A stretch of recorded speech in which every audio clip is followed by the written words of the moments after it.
Chapter 91. Motinga knew there were many foundation-building cultivators guarding outside, but she was too lazy to care about them. Even if she did, what could she do? How could an aura-refining disciple fight against so many foundation-building cultivators? In any case, without reinforcements, she and second uncle would die sooner or later. A loud rumble came from outside. Motinga regained her composure and took out her greenwood sword. She was determined to go to the underworld with uncle and nephew so that she wouldn't fall into their hands and suffer another round of torture. But when she swung her sword, her hand suddenly went numb. She couldn't hold the sword anymore, and it fell to the ground. Then she heard a familiar voice. "What are you doing?" Motinga looked up and was stunned. "You?" Qin Shi, who just stepped through the door, frowned slightly. "Do you want to commit suicide?" Motinga stared at him in disbelief. "Senior Marshal Brother Qin?" Qin Shi didn't say anything. He walked towards Yi Jiang, held his wrist, and injected his spiritual aura to examine his injury. His brows wrinkled. He then took out a jade box from his chinkoan bag and opened it. Inside was a verdant spiritual plant. He plucked one of the leaves and stuffed it into Yi Jiang's mouth. Then he made a hand seal, sending a fiery light into Yi Jiang's body along with the leaf. His movements were very fast. It wasn't until he was done that Motinga finally reacted. Senior Marshal Brother Qin? Why are you here? What did you give second uncle to eat?" Qin Shi, who was still injecting spiritual aura into Yi Jiang, looked up and glanced at her. "Don't worry. This is a temporary way to prolong his life. Your second uncle's injuries are too serious, so I can only keep him awake for a while." This? Motinga didn't know what to say. The current situation was completely beyond her expectations. She had a lot of questions in her mind, but she couldn't ask them. Moreover, she felt that Qin Shi seemed different from before. It was as if she was very small in front of him. "That means, Senior Marshal Brother Qin, did you succeed in building your foundation?" Qin Shi didn't answer. He was still concentrating on injecting spiritual aura into Yi Jiang. Judging from his behavior, it didn't seem like he wanted to harm second uncle. Motinga thought about it and rushed to the door, only to see that there was no one there. She was very surprised. Even if he succeeded in building his foundation, how could he fight against more than a dozen foundation-building cultivators? Moreover, how did he get here? Motinga felt her mind was in a mess. "What's going on?" Before he could ask, Yi Jiang groaned and seemed to have woken up. Upon seeing this, Motinga hastily rushed back. "Second uncle." Yi Jiang opened his eyes with difficulty. When he saw the scene in front of him, he finally fixed his gaze on Qin Shi. "You're Qin," she said gently. "My surname is Qin." Yi Jiang was startled. In an instant, his eyes were filled with ecstasy. You are." Qin Shi showed a faint smile and said, "I'm from Qin clan. I just happened to receive the news and rushed over." Upon hearing Qin Shi's confirmation, Yi Jiang actually calmed down. He closed his eyes, gasped for breath, and grabbed Qin Shi's hand. Finally made it. Qin Shi raised his hand to stop him. "Don't get excited. I can't cure your injury. Right now, I can only give you the final radiance of setting sun. If there's anything you want to say, please tell me as soon as possible." These words caused Yi Jiang's eyes to dim for a moment, but he quickly revealed a smile. He already knew he wouldn't be able to live. This time, Xiaotian could be saved. Second uncle. Although she knew second uncle didn't have long to live, watching him die still made her heart feel like it was being cut by a knife. Motinga raised her head, stared at Qin Shi, and said anxiously, "Senior Marshal Brother Qin, you have a way, don't you? Can you let my second uncle live?" Yi Jiang stretched out his hand to stop her. He said with a smile, "Xiaotian, don't be sad. There'll be a day like this." How could Motinga not know she was being unreasonable? But she really couldn't. Yi Jiang sighed softly and said, "Xiaotian, you go outside first. Wait a moment, then come back in." Motinga wiped the tears on her face. She didn't understand. "Second uncle, be obedient." Yi Jiang stared at her with a determined gaze. Just for a moment, while she was hesitating, Qin Shi said, "Junior Marshal Brother Yi, I'll be here. You can rest assured." Tinga looked back and forth between the two of them. In the end, under second uncle's insistence, she nodded. Second uncle must have his reasons. She thought she'd better listen to second uncle. In the future, she might not have another chance. Tinga walked out of the room. When she saw Yi Zhang's expression, he immediately understood. With a wave of his hand, a soundproof barrier appeared around the two of them. He said, "Fellow Taoist Yi, if you have something to say, just say it." Yi Jiang stared at the young man in his early 20s in front of him. He seemed to be examining him. "I don't dare to call senior. Fellow Taoist. I think senior should be Master Taoist Shoujing, right?" Qin lowered his gaze and asked calmly, "How did you know?" Yi Jiang took a deep breath, but he still smiled. "Although my cultivation level isn't inferior to seniors, I have some experience.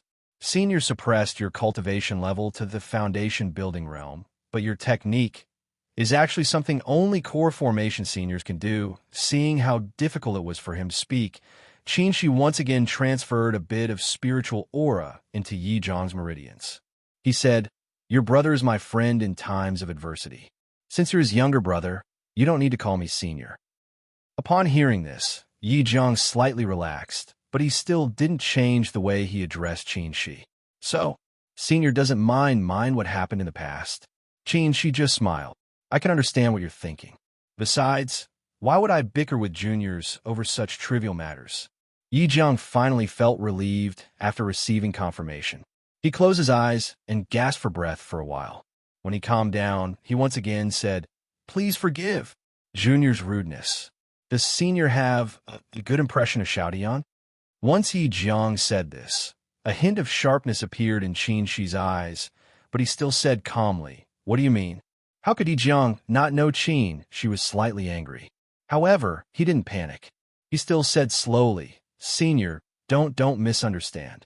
The good impression I'm talking about isn't love. It's just that Senior doesn't want Xiaodian to know your identity. Junior can feel that Senior treats Xiaodian differently." After speaking for such a long time, Yi Jiang once again couldn't breathe. Qin once again poured spiritual aura into his body. He said faintly, but he didn't directly answer, "If you want to feel at ease, I'll agree. After today, I'll take her back to Xianxing School and protect her until she has the ability to protect herself." Yi Jiang showed a happy smile. In the end, he didn't gamble wrongly. There's another matter. If Junior doesn't ask clearly, I won't feel at ease. As soon as he spoke, Qin understood. "You're talking about her constitution?" Yi Jiang nodded with difficulty. "Junior knows my request is a bit excessive. However, if I don't say it, I won't be able to die in peace." This time, Qin was silent for a long time before he finally said, "All right, I'll also agree to your request. If she doesn't agree, I won't force her." "No." Yi Jiang shook his head and said, Junior's request is that, when necessary, Senior can give her a push." Qin was stunned. He didn't quite understand what Yi Jiang meant. Tinga was sitting outside the room, staring blankly at the sky. She couldn't hear the slightest sound inside the room, so it was obvious the room was soundproof. She was a bit surprised because she never expected Qin to be a disciple of Xianxing School. Moreover, for what he said, he seemed to be a junior disciple of Master Taoist Shoujing. But she also realized something in her heart. No wonder this senior martial brother Qin has such unusual treasures and has such an unusual demeanor in every aspect. Judging from his momentum, he seems to have built his foundation, right? It's really strange that he actually built his foundation in another cultivation group. Presumably, with his identity, he must be an elite disciple in Xianxing School. Besides, he also has core formation and nascent soul elders, so it should be quite easy for him to build his foundation. Could it be that this is a quirk of disciples of famous cultivation groups? She couldn't help but feel it was funny, but she couldn't laugh. She knew very well that second uncle was going to die. What should I do without second uncle? She asked herself, but she only felt her heart was empty. After a long time, Qin's voice finally came from inside the room. "Junior martial brother Yi, please come in." Tinga regained her senses from her meditation. She wiped the tears from the corners of her eyes and hurriedly entered the room. Second uncle. Yi Jiang was leaning against the wall. She was still pouring spiritual aura into his body, but his spirit was rapidly weakening. Even his eyes were almost unable to open. Xiao Tian. He stretched out his hand with difficulty. Mo Tiange hastily grasped his hand and knelt in front of him. Second uncle, I'm here. Yi Jiang showed a smile, but he still tried to stretch out his hand and stroke her head like he did when she was a child. This action, full of love, made Mo Tiange blink her eyes, and tears started to fall down her cheeks. Xiao Tian. Tiange, don't cry. Second uncle is leaving. You have to live well. Tears also flowed out of Yi Jiang's muddy eyes and flowed down his wrinkled face. He also felt that this was really an eternal parting. Xiao Tian, second uncle, there are two things I can't let go of. Second uncle, tell me. I'll definitely listen to you. Okay, listen. First, after you form your gold core, go back to Yi clan in the secular world and see if there's anyone with spiritual roots. You don't have to rebuild Yi clan. You just have to give some help to the younger generation. Mo Tiange nodded repeatedly. I understand. I'll definitely go back to see. Yi Jiang nodded slightly and looked at her tenderly. Second uncle. Second uncle entrusted you to Taoist. Master Taoist Shoujing. In the future, you have to cherish yourself, understand? By the time he finished speaking, Yi Jiang's cheeks were already full of tears. If he could, he really wanted to see her by himself, but the heavens didn't allow it. Mo Tiange, who was kneeling in front of him, was also sobbing. She could only nod desperately. Yi Jiang's eyes started to lose focus. Even though she kept pouring spiritual aura into him, he still couldn't make him more spirited. He murmured, Big brother, I'm sorry, I'm going to see you. At this point, there was no more sound. Mo Tiange sat on her knees in a daze. Her tears kept falling, but she didn't make any sound. She vaguely felt as if she had returned to 13 years ago, to the day her mother passed away. That kind of inconsolable grief of losing her forever made her unable to say a single word. When her mother died, she once felt the sky was going to collapse. But later, the heavens gave her a second uncle. Second uncle loved her, spoiled her, and also strictly disciplined her. Although she only called him second uncle, in her heart, she respected him as if he was her father. Sometimes, she also thought how good it would be if her father was still alive. But every time she thought about it, she would scold herself for being greedy. Second uncle had already given her everything he could, including his life. What else could she ask for? Having second uncle was enough. But second uncle still left, leaving her behind. It was as if the sky had collapsed once again. Junior Marshal Brother Yi. In the midst of her blurriness, someone shouted, Do you want to die? She opened her eyes in confusion, but she couldn't see clearly. She felt someone holding her shoulder and shaking her hard. Breathe. A force hit her back. She couldn't help but cough, and the sound of crying also leaked out. She laid her head on her lap and wailed like a child, letting her tears drown her. Although she had learned the law of immortality and was no longer weak, at this moment, she still felt that she was the little girl from 13 years ago. Second uncle said that losing was for growing up, but she'd rather not grow up. Someone sighed softly and pulled her up, letting her lean on his shoulder, but he didn't say anything. Chapter 92. Near evening, a man was sitting on a hillside looking at the sky. She leaned against the door of the dilapidated house and watched the man looking at the sky. The weather today was very good. The sky was clear and blue, with light clouds and a gentle breeze. If it was in the secular world, it would be a day for scholars to go for an outing. But cultivators rarely had this kind of interest. Whether it was sunny or thunderous, it was the same in their eyes. Therefore, he knew this man's attention wasn't on the scenery. But after watching for a long time, he sighed because he felt he might have accepted a big trouble. A cultivator with too many emotions. He didn't think she had any future, but since he already agreed, he couldn't go back on his word. In fact, Yi Jiang was right. He really thought highly of this child and thought she had the potential to become a high-level cultivator even though her aptitude wasn't good. For example, she could endure loneliness and wasn't afraid of hard cultivation. She wasn't greedy but had the heart to improve. She was smart and good at using tricks. Moreover, she didn't hesitate when she needed to be ruthless and could make quick decisions. If a cultivator had these qualities, they only lacked fated chances. But he actually found out she was addicted to emotions. Cultivation wasn't just about advancing one's cultivation level. One's heart had to be strong enough to grasp power. A cultivator who was addicted to emotions would have a hard time achieving great things. So he was a bit distressed now. How should he deal with this person? He felt it was a pity to indulge her, but he wasn't in the mood to teach her. Junior Marshall Brother Yi. Mo Tiange tilted her head and saw Qin Shi walking towards her. Senior Marshal Brother Qin, what's the matter? Her voice was very calm, so calm that Qin Shi was surprised. He looked at her carefully and didn't see any abnormalities, so he said, we should go. Mo Tiange nodded, stood up, and dusted off her sleeves. Qin Shi didn't move, but asked again, are you really okay? Mo Tiange turned to look at the sunset and smiled slightly. I'm fine.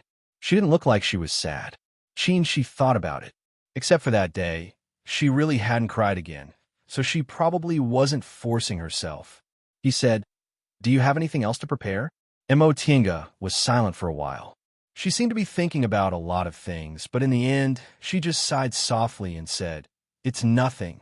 I don't need them. Just leave them. This sentence seemed to have some hidden meaning. Qin Shi suddenly felt that his worries just now were a bit unnecessary. This woman was more rational than he imagined. He couldn't help but ask, are you sure you can let it go? Mo Tiange smiled. This time, her smile wasn't forced at all. After laughing, she said softly, second uncle said that losing is to grow up. Similarly, I feel that experience is to make oneself stronger. Experience is for the sake of becoming stronger. Qin Shi muttered this sentence in his heart. He felt he didn't need to say anything else. Mo Tiange indeed felt very calm. 13 years ago, she was still a child. She could walk out of the sorrow of losing her mother, and she would not be defeated now. Second uncle had always told her that she had to have a strong heart in order to achieve her lofty goals. Now that second uncle had left, how could she disappoint him? She calmly told herself that she had to live well and cultivate well, not for second uncle, but for herself. Although she had no intention of embarking on the path of cultivation in the beginning, cultivation was still something that made her feel happy. Learning a spell, making a realm breakthrough, becoming stronger, defeating enemies, all of these things made her feel happy. In that case, she'd just keep walking like this. She'd do what she liked and resolutely walk down this path. She followed Qin Shi and stepped onto the flying sword. The two of them rode the wind on their swords and set foot on the road. This flying sword was another magic weapon. Mo Tiange no longer felt jealous or envious. Since this senior martial brother Qin had a great background, it was normal for him to have a lot of treasures. However, after flying for a while, Mo Tiange felt a bit strange. Senior Marshal Brother Qin, why are we going east? East was the way back to Mount Yunwu. Qin Shi glanced at her, but he was still riding the flying sword. He answered, there are some things I need to deal with. Oh, maybe he still has some unfinished business. As Mo Tiange thought about this, she was a bit worried.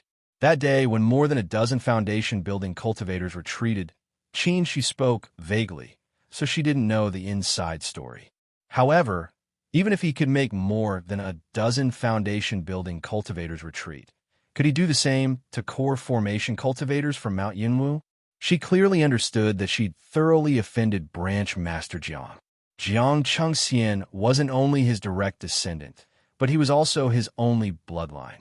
It was tantamount to her cutting off his bloodline. Besides, Yunwu sect now belonged to Zixia sect, and Zixia sect still had a nascent soul cultivator. Even if this senior martial brother Qin had an elder backing him, it was still too far away. Just as her mind was filled with worries, she suddenly heard Qin Shi say, Junior Marshal Brother Yi, What are you worried about? Tinga regained her train of thought and answered honestly. I'm worried I'll be intercepted when I go back. Even though he was now in the foundation building realm, he was still like an ant in front of core formation cultivators. She only needed to be worried about the elder behind him, so she only needed to restrain him. She still felt her life wasn't guaranteed. She just smiled. I won't. You can rest assured. Senior Marshal Brother Chin, you're already in the foundation building realm now, so it seems I shouldn't call you that anymore. According to convention, she should have called him Marshal Uncle after she made a realm breakthrough. She shook his head and said, I just entered closed door meditation one step ahead of you.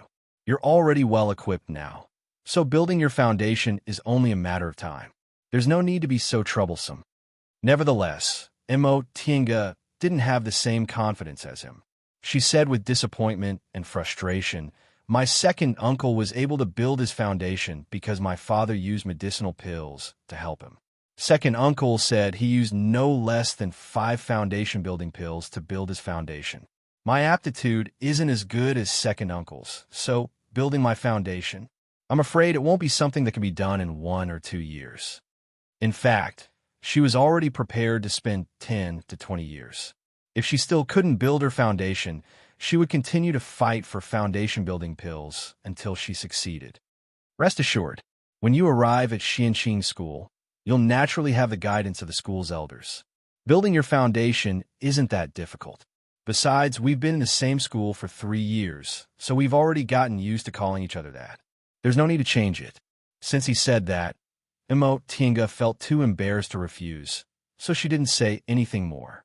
However, she said with some hesitation, Senior Marshal Brother Chin, actually, Yi Xiaodian isn't my real name. She smiled and said, I know. You took your mother's surname, Imo, and your name is Tinga. Now, you don't need to hide your name anymore. When you arrive at Xianqing School, you can use your original name again. But I'm already used to calling you that, so I don't want to change it.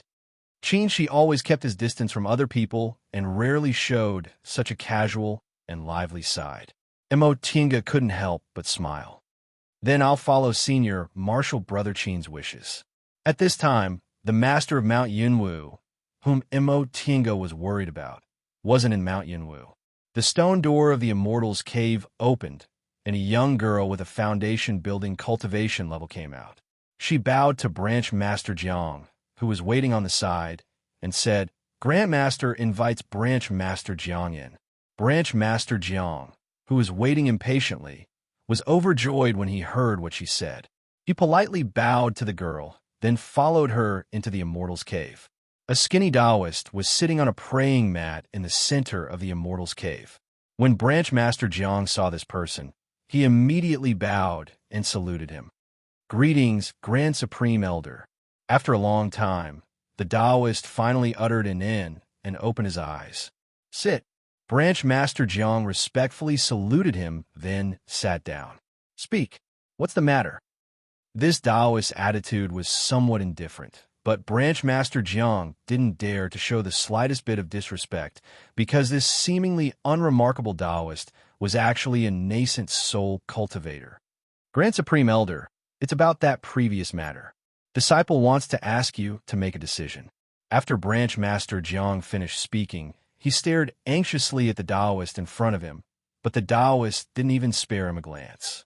The Taoist took the spiritual tea a serving disciple offered him and slowly sipped it for a while before he said, Make a decision? How do you want me to make a decision? Avenge your good-for-nothing great-grandson? You might as well be reborn. Although this Taoist looked amiable, his words were harsh, making Branch Master Jiang's face turn red. He naturally knew his great-grandson was good for nothing, but no matter how good for nothing he was still his bloodline. Grand Supreme Elder, Branch Master Jiang said humbly, Disciple doesn't ask you to take action.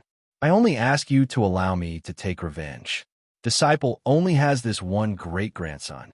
Even if he did 1,000 things wrong, it's still my family's business. How can I let an outsider kill him? Unfortunately, his words didn't move the Taoist. The Grand Supreme Elder only snorted softly. It seems you're still not clear-headed. For us cultivators, What's the big deal about the death of a descendant? This kind of descendant who only knows how to stir up trouble and doesn't have the slightest ability should just die. Go back.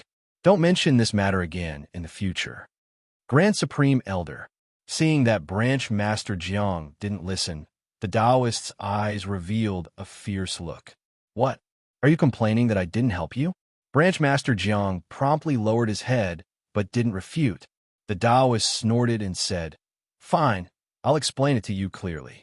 This Qin Shoujing you mentioned isn't an ordinary core formation cultivator. He has a nascent soul elder behind him. Upon hearing those words, Branch Master Jiang was shocked. Supreme Elder, this person actually has such a background? The Taoist snorted. Otherwise, why do you think he dared to act presumptuously in East Kunwu, which is thousands of miles away? Let me tell you, behind Qin Shoujing is that old guy, Qin Jinghe. You don't understand Qin Jinghe, but I do. He's extremely protective of his people and very bloodthirsty. Usually, he won't attack casually because of Xianxing School's rules, but if you hurt his people, it's not impossible for him to come from thousands of miles away and start massacre. I'm only in the early stage of the nascent soul realm. I can't defeat him, so you'd better save your worries. Grand Supreme Elder, aren't nascent soul cultivators not allowed to kill indiscriminately? That's because your knowledge is shallow. The Taoist closed his eyes and said slowly, Nascent soul cultivators don't kill indiscriminately because they want to avoid inner demons appearing and stagnating in their cultivation. But if they have a reason, they can certainly attack. Branch Master Jiang lowered his head in silence. That being the case, he actually couldn't do anything to that little aura-refining disciple. The Taoist went on to say, Also, you'd better go back and investigate what Qin Shoujing is doing in your Mount Yinwu. Xianxing School is one of the biggest cultivation groups in the Celestial Pole. They have everything they want, but they just had to sneak into a small cultivation group and even stayed for 3 years. I'm afraid they're plotting something big. Chapter 93. By the time they landed on the boundary of Mount Yinwu, it was already nighttime. Mo Tinga looked at the familiar scenery and was a bit hesitant, but when she thought of Second Uncle, she straightened her back. Second Uncle was indirectly forced to die by them, and Mount Yunwu had a great hatred for her. How could she be weak and afraid when she had a great hatred? But the strange thing was that after Qin, she brought her down, no one came to ask about it. The two of them just swaggered into the mountain gate. After walking for a while, Mo Tinga asked in confusion, Senior Marshal Brother Qin, aren't we going to 10,000 Laws Pavilion? They weren't going to the South Peak or the North Peak. This path only led to 10,000 Laws Pavilion and had no other destination. Qin, she didn't deny it, and just made a gesture to keep quiet. Mo Tinga didn't say much and followed him. When they arrived at the entrance of 10,000 Laws Pavilion, they used their identity tablets to open the formation and entered the cave. Mo Tinga walked behind Qin Shi. She didn't know what Qin Shi did, but when she entered, she saw that all the disciples guarding 10,000 Laws Pavilion were asleep. Qin Shi led her to the entrance of the cave in the middle. He made several complicated hand seals with his hands and hit the stone door with his spiritual aura. The stone door opened silently. Seeing her surprised expression, Qin Shi smiled. I was lucky enough to come here with a core formation Grandmaster, so I memorized it. He said it casually, but Mo Tinga knew this required eyesight and comprehension. Making hand seals wasn't just a gesture. It also required the corresponding spiritual aura circulation. Because of this, pill recipes were so expensive. Concocting some medicinal pills required specific hand seals, and people had to slowly figure them out to be able to use them freely. She knew she didn't have this kind of ability. After seeing it once, she only remembered a little bit and had no clue about the circulation of spiritual aura. This was also the reason why she didn't dabble in pill concocting or tool refining and wasn't familiar with hand seals. Qin, she took a talisman and handed it to her. Put an invisibility talisman on it to avoid triggering the restriction. Mo Tinga took it, feeling a bit complicated. Invisibility talismans were priceless. She only had one, and Second Uncle only managed to find it after searching for a long time. It was much more precious than many high-level talismans. She had seen the talisman paper used to draw this talisman before, so she was sure she drew it himself. It had only been 2 years since she started learning how to draw talismans. In just 2 short years, he was actually able to draw invisibility talismans. Tienga realized that she definitely didn't have this kind of talent, so she couldn't help but feel dispirited.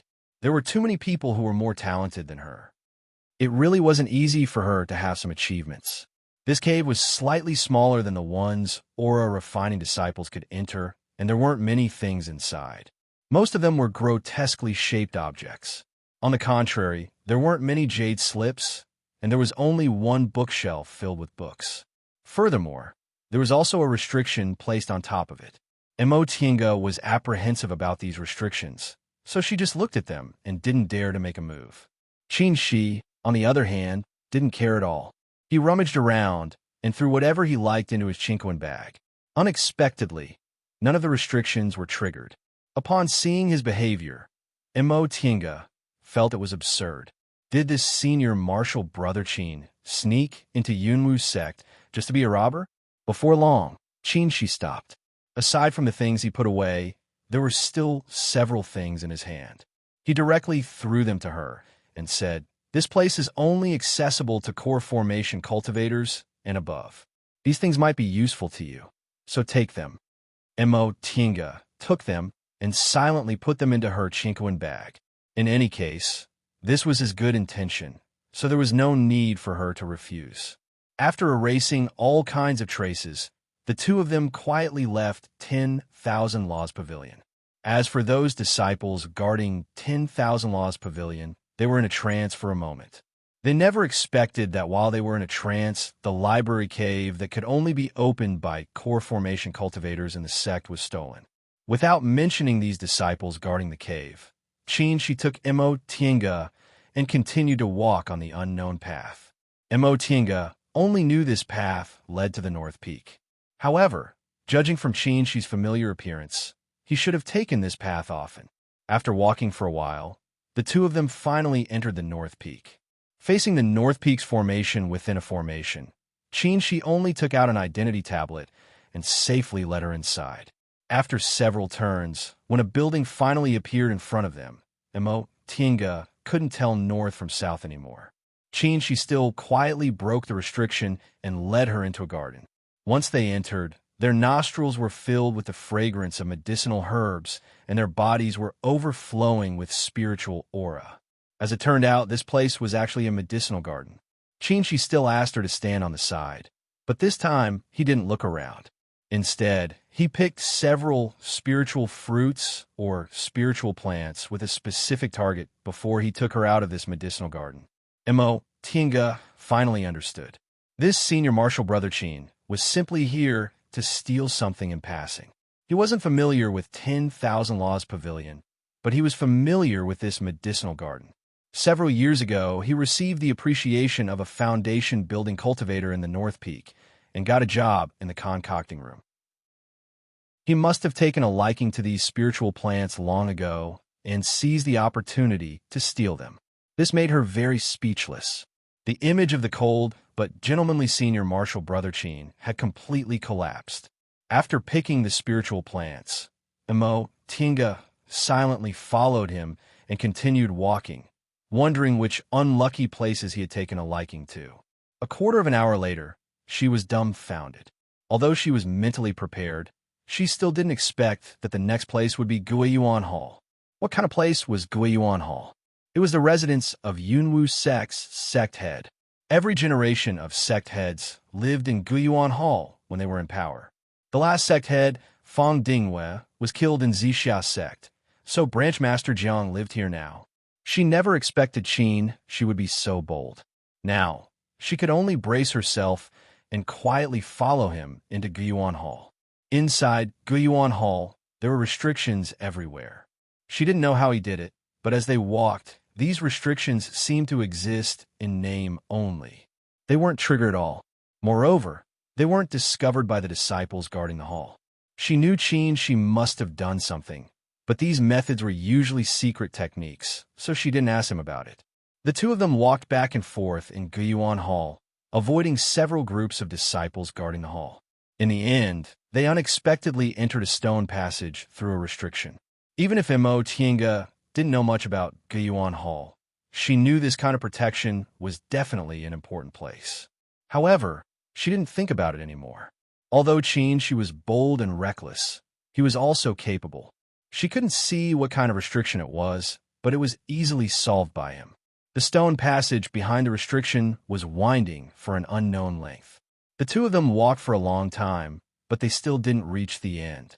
Occasionally, they came across one or two stone rooms with some treasures inside, but she didn't even spare them a glance. Mo Tienga suddenly realized that he must be going for a certain treasure. These things weren't his goal.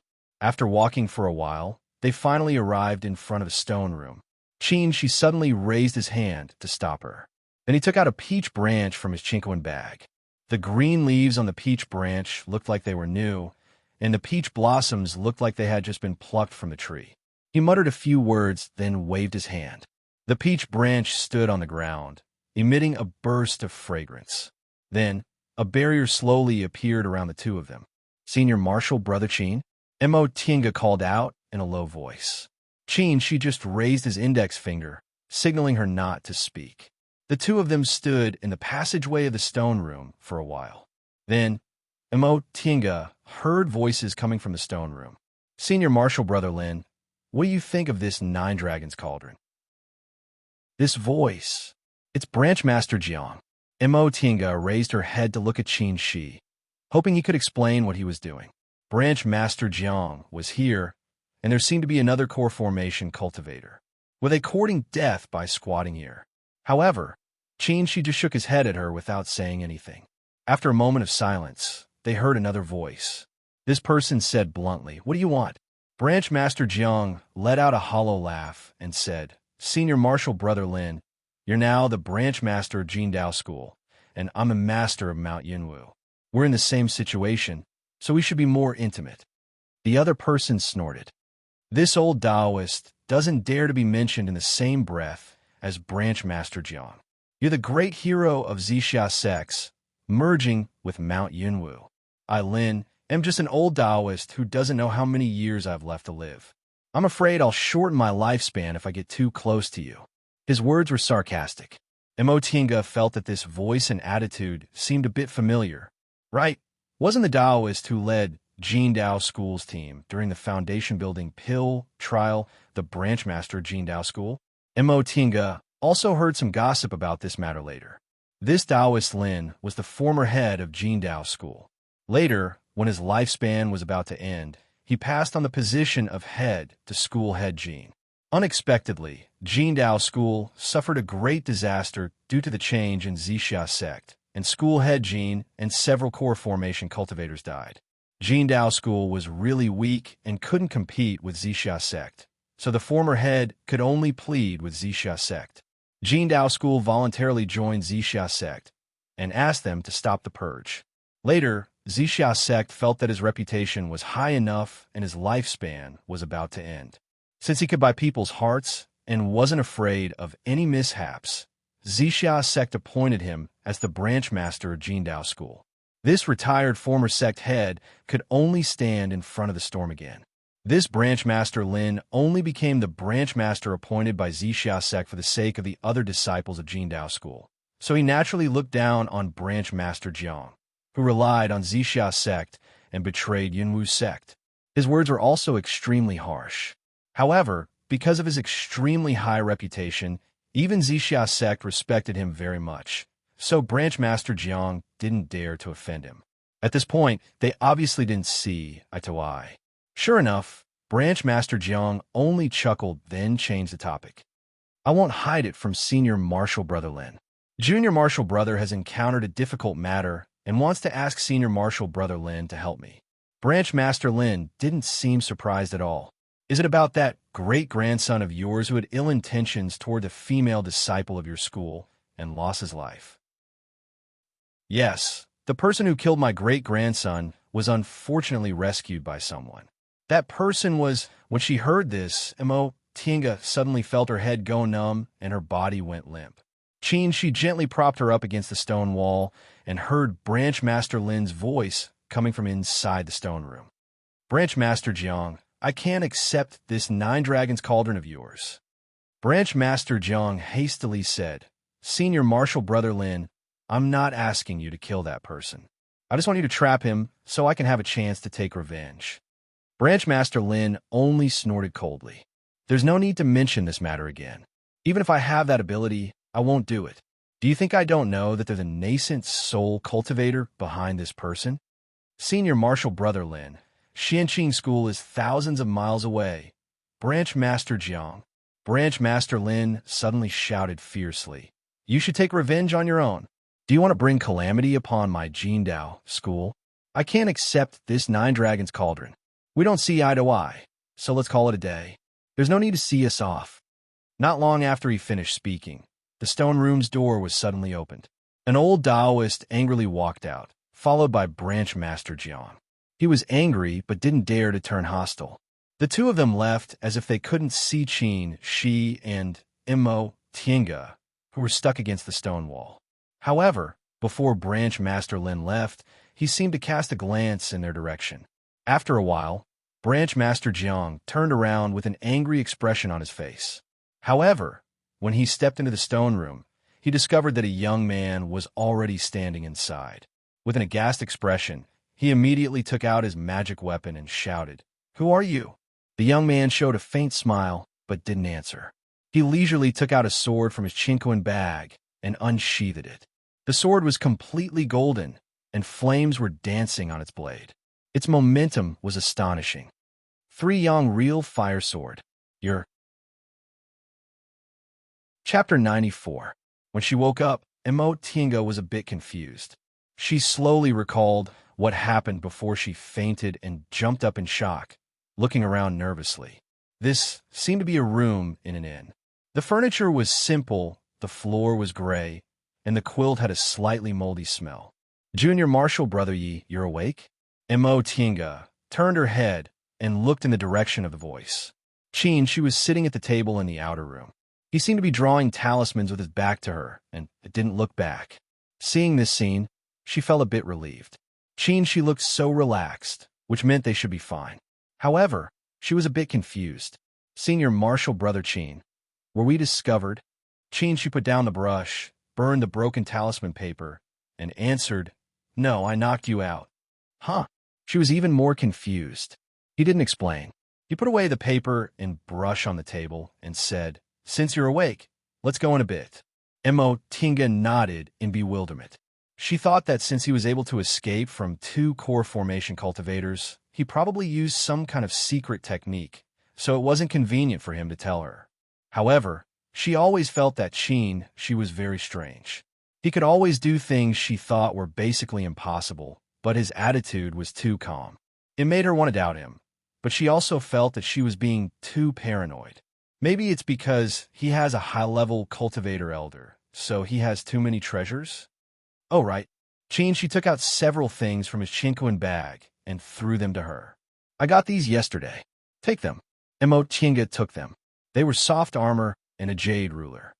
These are the heaven and earth cloud silk armor and the land fleeing ruler. The former is a defensive item. When worn, it can withstand several attacks from cultivators in the same realm. As for the land fleeing ruler, it's a good thing. If you use it to escape, you'll be hundreds of miles away. Imo Tiange was shocked. She knew how precious these 2 things were. Although they weren't magic weapons, they weren't far off. Why are you giving them to me? Qin, she said, I don't need them, but I thought it would be a waste not to take them, so of course I'm giving them to you. But, before she could say anything, Qin, she interrupted her. No buts. You're usually very straightforward. Why are you acting like a little girl now? Wasn't it because he knew her gender and didn't want to owe her a favor? However, she couldn't say this out loud. Otherwise, she would offend Qin Shi. He had saved her when she was in danger, so it could be said that she owed him a favor. She still wanted to keep some distance, but if he knew, he would think that she didn't know what was good for her. All right, I won't say anything unnecessary. Anyway, I owe you too much. One more won't make a difference, Qin, she smiled. This is how Junior Marshal Brother Yi should be. Oh, I'll go out first. You can tidy up a bit and come out when you're done. Okay, got it. A moment later, the two of them walked out of the inn. Mo Tienga discovered that they were still at the foot of Mount Yinwu. She thought to herself that this senior martial brother Qin really came from a prestigious family, and his courage was too big. Before he left, he turned around to look at Mount Yinwu. The north and south peaks towered into the clouds and were surrounded by lingering spiritual aura. Once upon a time, this was the place she had strived to enter, but now she was desperately trying to escape. Junior brother Yi, is there anything you can't let go of? Mo Tienga was silent for a while, then shook her head. It's not that I can't let go. I just want to remember those people I know. Unfortunately, it's not convenient to see them right now. Qin, she said, don't worry. Although senior martial brother, Liu hasn't built his foundation yet. He's received the favor of a senior from the sect, so his future is bright. I heard that junior martial sister Moron's cultivation is also going very smoothly. She has the support of her clan, so presumably she also has a high chance of building her foundation. Is that so? She murmured, but then she remembered Jiang Shanghong and wondered whether he had escaped or not. Forget it, forget it. Right now, she couldn't even take care of herself, so let's just leave it to fate. If we're fated, we'll definitely meet again in the future.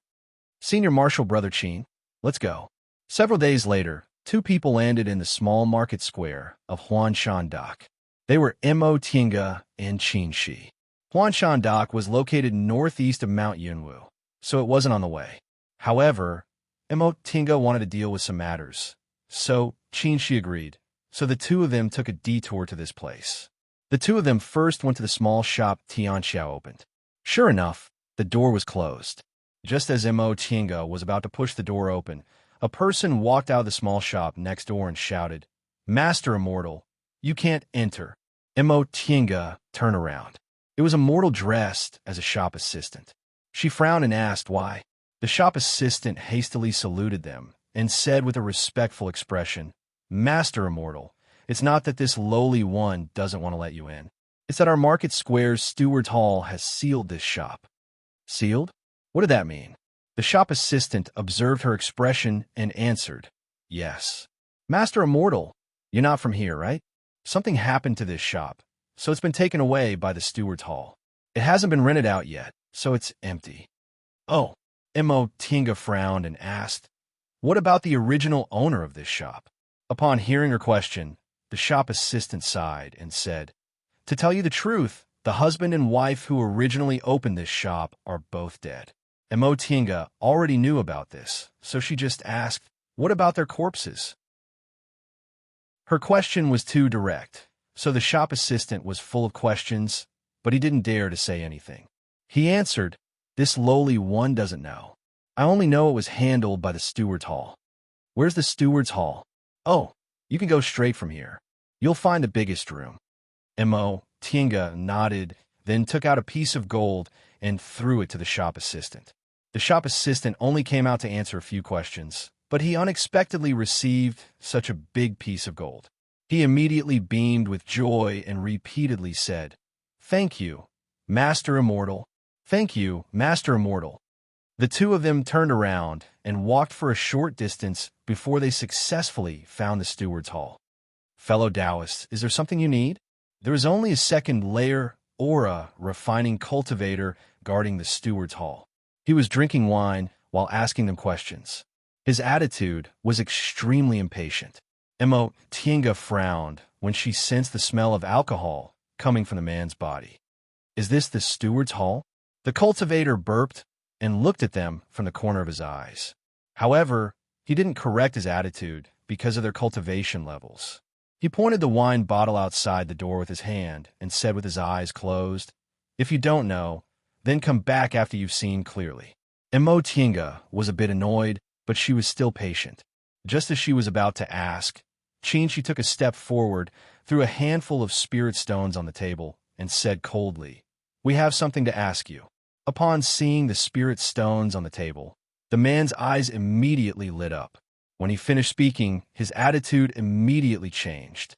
Not only did he put down the wine bottle, but he also stood up and politely saluted them. What do you want to ask? I'll definitely tell you everything I know. Mo Tienga was speechless upon seeing this man's completely different attitude. This manager's market square's eyes were really opened only when he saw money.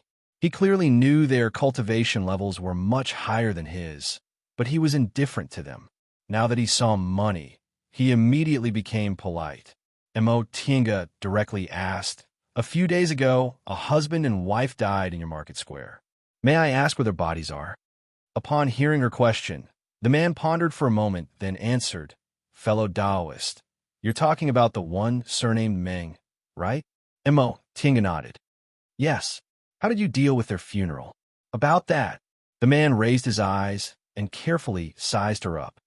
"May I ask how fellow Taoist is related to them?" "Relatives." Upon hearing Mo Tienga's answer, the man cast a somewhat guilty glance at her and said, "Fellow Taoist, we never heard that brats surnamed Meng had any relatives." Mo Tienga frowned and said bluntly, "Sir, you only need to tell us where their bodies are." The cultivator looked at the spirit stones on the table, then finally answered, "Fellow Taoist, we really didn't know they had relatives, so we burned them according to our usual practice and buried their ashes in the back of the mountain." Mo Tienga's heart sank. "So you're saying the bodies are gone?" "Not really." Upon seeing her cold expression, the man answered honestly, "You can still find them if you want, but they're all buried in the ground, so you can't tell which part is the soil and which part is the ashes." "Fellow Taoist?" Mo Tienga took a deep breath, then turned around and walked away. She didn't want to stay here any longer and think about killing this man with her sword. She caught up to her and called out, "Junior Marshal Brother Yi." Mo Tienga paused for a moment to calm her anger. She just wanted to deal with Qianxiao's funeral and bring her husband's ashes back to Mo family's village if she had a chance in the future. "Junior Marshal Brother Yi, who are you looking for in the end?" Mo Tienga was silent for a while, then answered, "My cousin. We grew up together when we were kids, and she took care of me the most." "Oh, you seem to have known about them." Mo Tienga smiled bitterly. "Of course I knew. They were implicated by me." "Implicated?" Mo Tienga nodded and lowered her head with a gloomy expression. If she hadn't taken the pill recipe for the constitution-enhancing pill, Jiang Changxian wouldn't have noticed her. If she hadn't been too careless and was discovered in Hu Clan, Jiang Changxian wouldn't have recognized her, and Tianxiao wouldn't have had her soul searched. It was all because of her that Tianxiao lost her life. Upon seeing her expression, she didn't ask again. Instead, he sighed and said, "Do you feel very guilty?" Upon hearing this question, Mo Tienga was at a loss for a while before she finally nodded and said softly, "Yes. If they hadn't run into me, they would be fine. If you found their ashes, would you feel better?" After people die, where their ashes are buried is the same, right? Even if there's a tombstone, it'll only comfort the living. Even if you brought their ashes back, what difference would it make to them? Mo Tienga was speechless. She looked at her and said faintly, "Don't forget, you're a cultivator." Although his voice was flat and didn't contain the slightest hint of blame, Mo Tienga understood the warning in his words. Cultivators shouldn't be restricted by external objects and shouldn't be obsessed with formality. If they couldn't even see through this, how could they talk about cultivating? Cultivators cultivated their hearts. If they couldn't even get past external objects, how could they advance their cultivation level? She understood all these principles, but when we were in Yunwu sect, I originally thought you were a free and easy person who was very firm on the path of cultivation. But now I know you can't even see through one state of mind. Junior Marshal Brother Yi, you have to know that if you continue like this, you can only build your foundation at most. As for forming your gold core, you won't have any hope. Mo Tienga's heart trembled. Right? Second uncle just passed away. How could I make a mistake again? Some things have already happened. Guilt and regret are useless. She closed her eyes and said sincerely, "Senior Marshal Brother Qin, thank you." Chapter 95. Standing on a flying sword, Mo Tienga looked down at the ground. The mountain peaks gathered together, the clouds billowed furiously, and the mountains stood towering. This was West Kunwa's Mount Taikong, the main gate of Xianqing School. If she hadn't been to Tiandao Sect and seen Mount Yuheng and Demonic Mountain, she would have been shocked by the scenery under her feet. Compared to such a lofty and rich spiritual aura, Mount Yunwu was simply not worth mentioning. Even Zixia Sect, which she once exclaimed in admiration, now seemed to be petty. Mount Taikong was several thousand feet high. Although it wasn't as high as Demonic Mountain, it was one of the rarest peaks she'd seen along the way. Its main peak was the highest, and it was surrounded by 6 other peaks of similar height. Countless roof tiles and eaves were hidden in the forest, and there were also hundreds of disciples neatly lined up in the square, learning martial arts. Upon noticing the direction in which she was staring, Qin explained, "Although Xianqing School is a Dao school, we also have many kinds of cultivation techniques. These disciples are from sword cultivation groups and are sword cultivators, so they learn martial arts just like the secular world." Oh, it looks really spectacular. Looking from a distance, these cultivators in blue and white robes brandished their swords together. The sword aura was really crisscrossing, elegant, and pleasing to the eye. Sensing someone approaching, she looked up and saw a group of 7 or 8 cultivators coming on their swords. The leader was a foundation-building cultivator who seemed to be in charge of mountain patrol. Upon seeing them, the group of cultivators flew over but only saluted Qin from afar. After they left, Qin said, "All right, from now on, you're a disciple of Xianqing School. I'll take you in now. Let's go." The flying sword went down towards one of the peaks. This is Clear Spring Peak. Xianqing School has 6 peaks.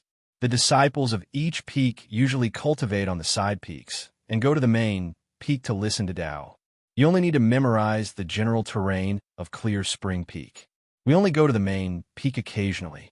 After Qin finished speaking, the 2 of them landed in front of a main hall.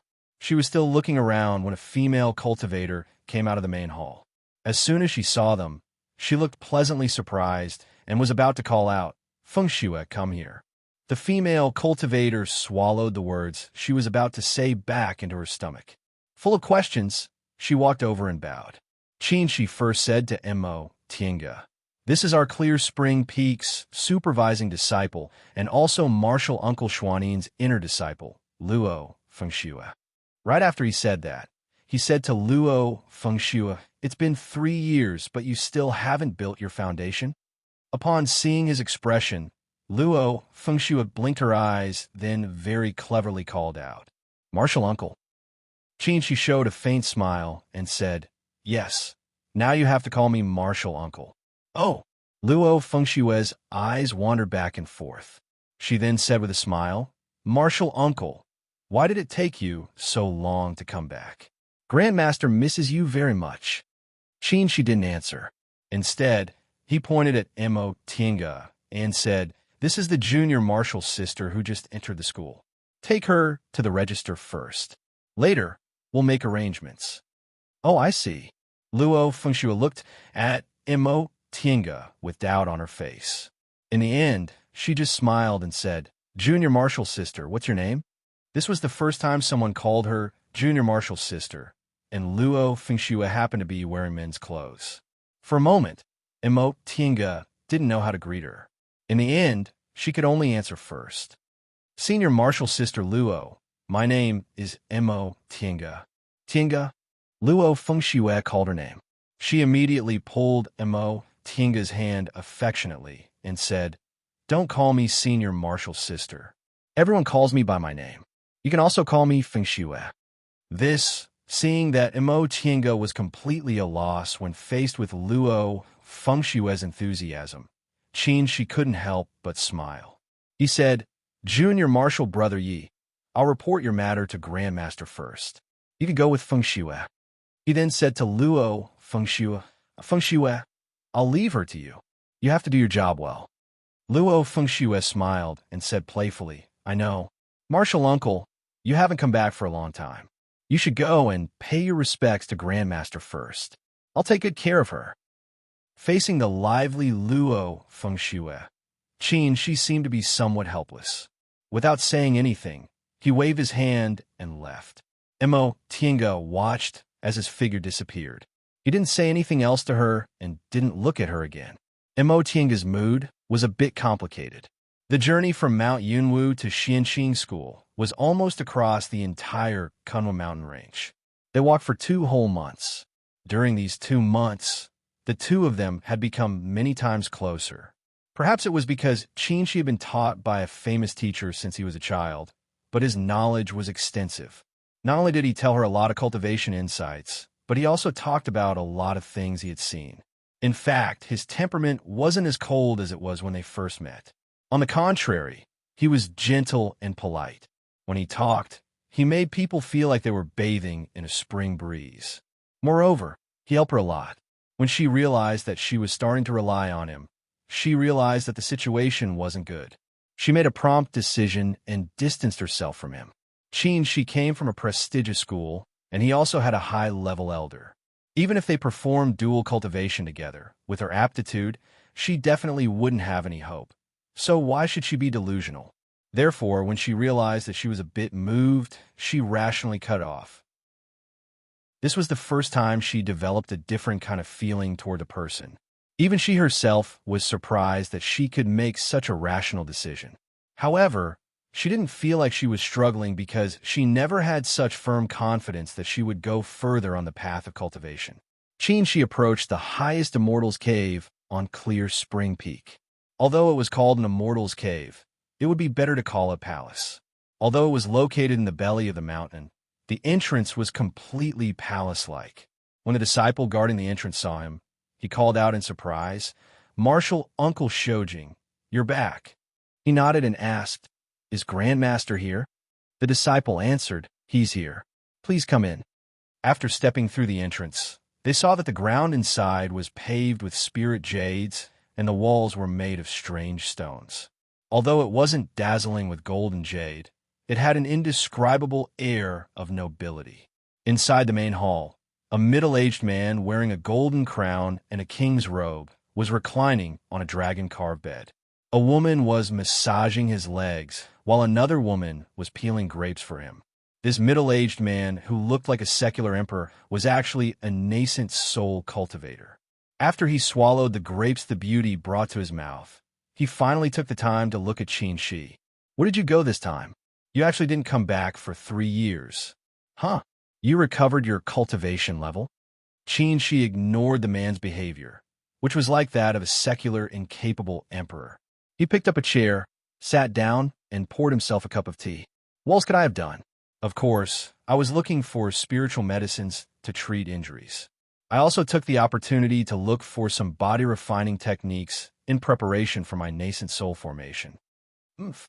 The man raised his eyebrows. "That's more than that, right? You obviously brought back a little girl. What? Are you finally tempted by her? Do you think I'm like you?" "Qin," she said bluntly. He then frowned and said, "How did you know she was a woman?" She clearly, "Do you think you can hide from my eyes that have seen countless women just by wearing men's clothes?" "Oh no, it's my divine sense." After talking to himself for a while, the man swallowed another grape and comfortably changed his posture. He stared at Qin Shi and said, "Tell me, since you brought her back, she's definitely not an ordinary woman. What's going on?" She didn't argue with him anymore. He thought for a while and said, "Master, if Tienga heard the way he addressed her, she would definitely understand his real identity." Clear Spring Peak was Patriarch Jinghe's cultivation place. Since this middle-aged man was a nascent soul cultivator, he was naturally Qin Jinghe. There were only a few people in the entire Xianxing school who could call him master. "Master, please accept her as our disciple." Qin Jinghe, who was eating grapes, almost choked when he heard what Tienga said. He swallowed the grape in his mouth, thought for a while, then waved the two women away and finally sat up straight. "You want me to accept her as my disciple? Who's this woman? She's actually worthy of your attention?" She didn't answer the latter question. He only said, "I just want you to accept her as your registered disciple. I'll take care of everything else. Tell me who she is first, She had no choice but to tell him. Do you remember someone entrusted an orphan to me 20 years ago? Jinghe, who didn't look like a nascent soul cultivator at all, but more like a fatuous and mediocre monarch in the secular world, thought for a while and understood. Oh, so she's that family's girl. Alas, I'm really disappointed. I thought you were enlightened. He then lay back down, but this time he didn't have a beauty to serve him, so he used a spell to peel the grape. Seeing his behavior, she felt even more helpless. Master, the man said discontentedly, I'm your granduncle and also your master. Can't you be a bit more respectful? Can you blame me for being disrespectful? She wasn't polite at all. Look at yourself. Do you look like an elder? You brat, the man jumped up. You're obviously taught by me, so why are you acting like those smelly old Taoists, who said that cultivators have to be pure in heart and few in desires? Only by wholeheartedly cultivating can one achieve success. Didn't I, your master, cultivate to the middle stage of a nascent soul realm? I'm just talking about acting like an elder. I didn't. Do you think I don't know what you're thinking? Smelly brat, you just came back, but you're already making me angry. She was about to explain, but he was retorted. He could only take back what he wanted to say and spread his hands. Fine, whatever you say. Who told you to be an elder? In any case, he was already used to it. That's more like it. He continued to eat grapes with satisfaction. After a while, Jing has said, tell me your plan first. I remember the disciple you sent 10 years ago brought back news saying this girl really has a pure constitution. She nodded. Correct. In fact, her spiritual roots aren't good, but she's very diligent and has a good perception. With some nurturing, she might be able to become useful. Become useful? Are you talking about the core formation realm? Jinghe shook his head. Don't use your example on other people. Brat, you have double spiritual roots, so you won't be burdened by your aptitude. I remember that child has 5 spiritual roots, right? For a cultivator with 5 spiritual roots, no matter how diligent she is and how good her perception is, it'll be very difficult for her to achieve anything. If she can build her foundation, she'll already be thanking the gods. She didn't refute him. Master, since you think so, how about we make a bet? And you said she can build her foundation at most, but I said she can definitely form her gold core. Jinghe, who was sitting on the bed, stopped and looked at him thoughtfully. Where do you get your confidence from? Not to mention a cultivator with 5 spiritual roots. There are many cultivators with double spiritual roots like you who are stuck in the foundation building realm. You said she can definitely build her foundation. Did you discover something? She shook his head and only said one word. Intuition. Jinghe paused and curled his lips disdainfully. Forget it. Don't forget, no matter how awesome you are, you're only in the middle stage of the core formation realm. How can you compare to me in sensing the mandate of heaven? She sneered at him.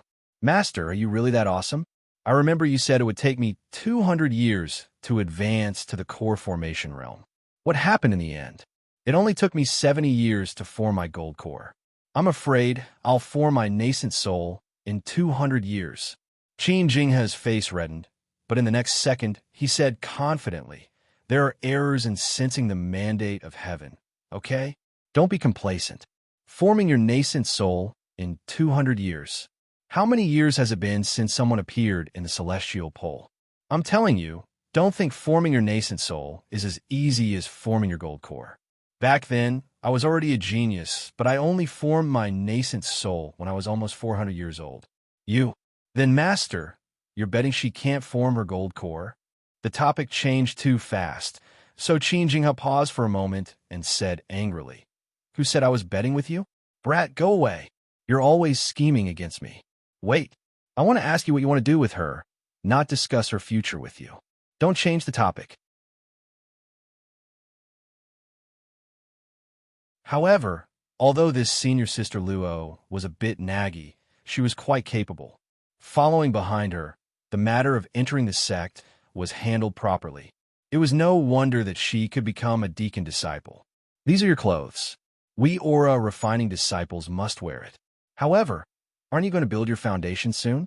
After reaching the foundation establishment realm, One could receive a new design or make their own, as long as the sect's totem was embroidered on it. Of course, if you form your gold core one day, you can wear whatever you want. Mo Tinga took the clothes and listened to Luo Fengshue's endless chatter. Xianqing School was an orthodox Dao school, so the sect's clothes were naturally Taoist robes. The white robes and blue coats were very simple and tidy. However, she didn't know what kind of material it was made of. It felt soft and smooth, but it was also very tough and had a faint spiritual aura. Compared to Yunwu sect's black robes, it looked more like a spirit tool. Our Xianqing School's Taoist robes are woven from Mount Taikong's unique cloud brocade. After being burned by innate true fire, wearing it is very beneficial in fights of magical powers, so it can also be considered a spirit tool. Sure enough, Mo Tinga stroked the robes and sighed. It's really unusual. Luo Fengshue smiled and said, "This isn't unique to our Xianqing School. Tiandao sect, Gujin sect, and Biyun sect also do this." Luo Fengshue didn't think it was strange, but Mo Tinga knew it was. Sure enough, this was the work of a big cultivation group.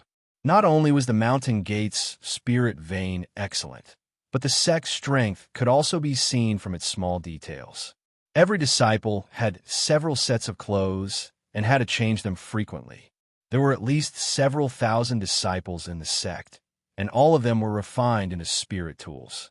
How could ordinary cultivation groups afford this? After they finished collecting their belongings, Luo Fengshue was just about to take Mo Tinga to ask about her living arrangements when someone came to send her a message. "Fengshue, Marshal Uncle Xianin wants you to go and take your new junior marshal sister." The person who came to pass the message was a 17 or 18-year-old youngster. Sure enough, he directly called her by her name. "Got it." Luo Fengshue turned around and said, "It seems Marshal Uncle has already reported to Grandmaster and decided how to arrange you. Let's go." And Mo Tinga answered, feeling a bit nervous. Seeing her like this, Luo Fengshue comforted her. "Don't worry. My master is Grandmaster's #1 disciple now. If he wants to see you, he obviously values you very much. At the very least, he'll let you become an inner disciple." What she said made sense. Mo Tinga thought for a moment, then asked, "Senior Marshal Sister Luo, is Master Taoist Shojing also at Clear Spring Peak?" Luo Fengshue's expression became a bit strange when she asked this question, but she soon smiled and said, "Of course.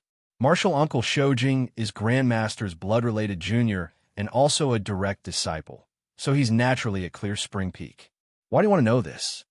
Mo Tinga said, "Senior Marshal Brother Qin can take me to Xianqing School because my late father has some relationship with Master Taoist Shojing." "Oh, I see." Luo Fengshue rolled her eyes and said, "However, you might not be able to see Marshal Uncle Shojing right now.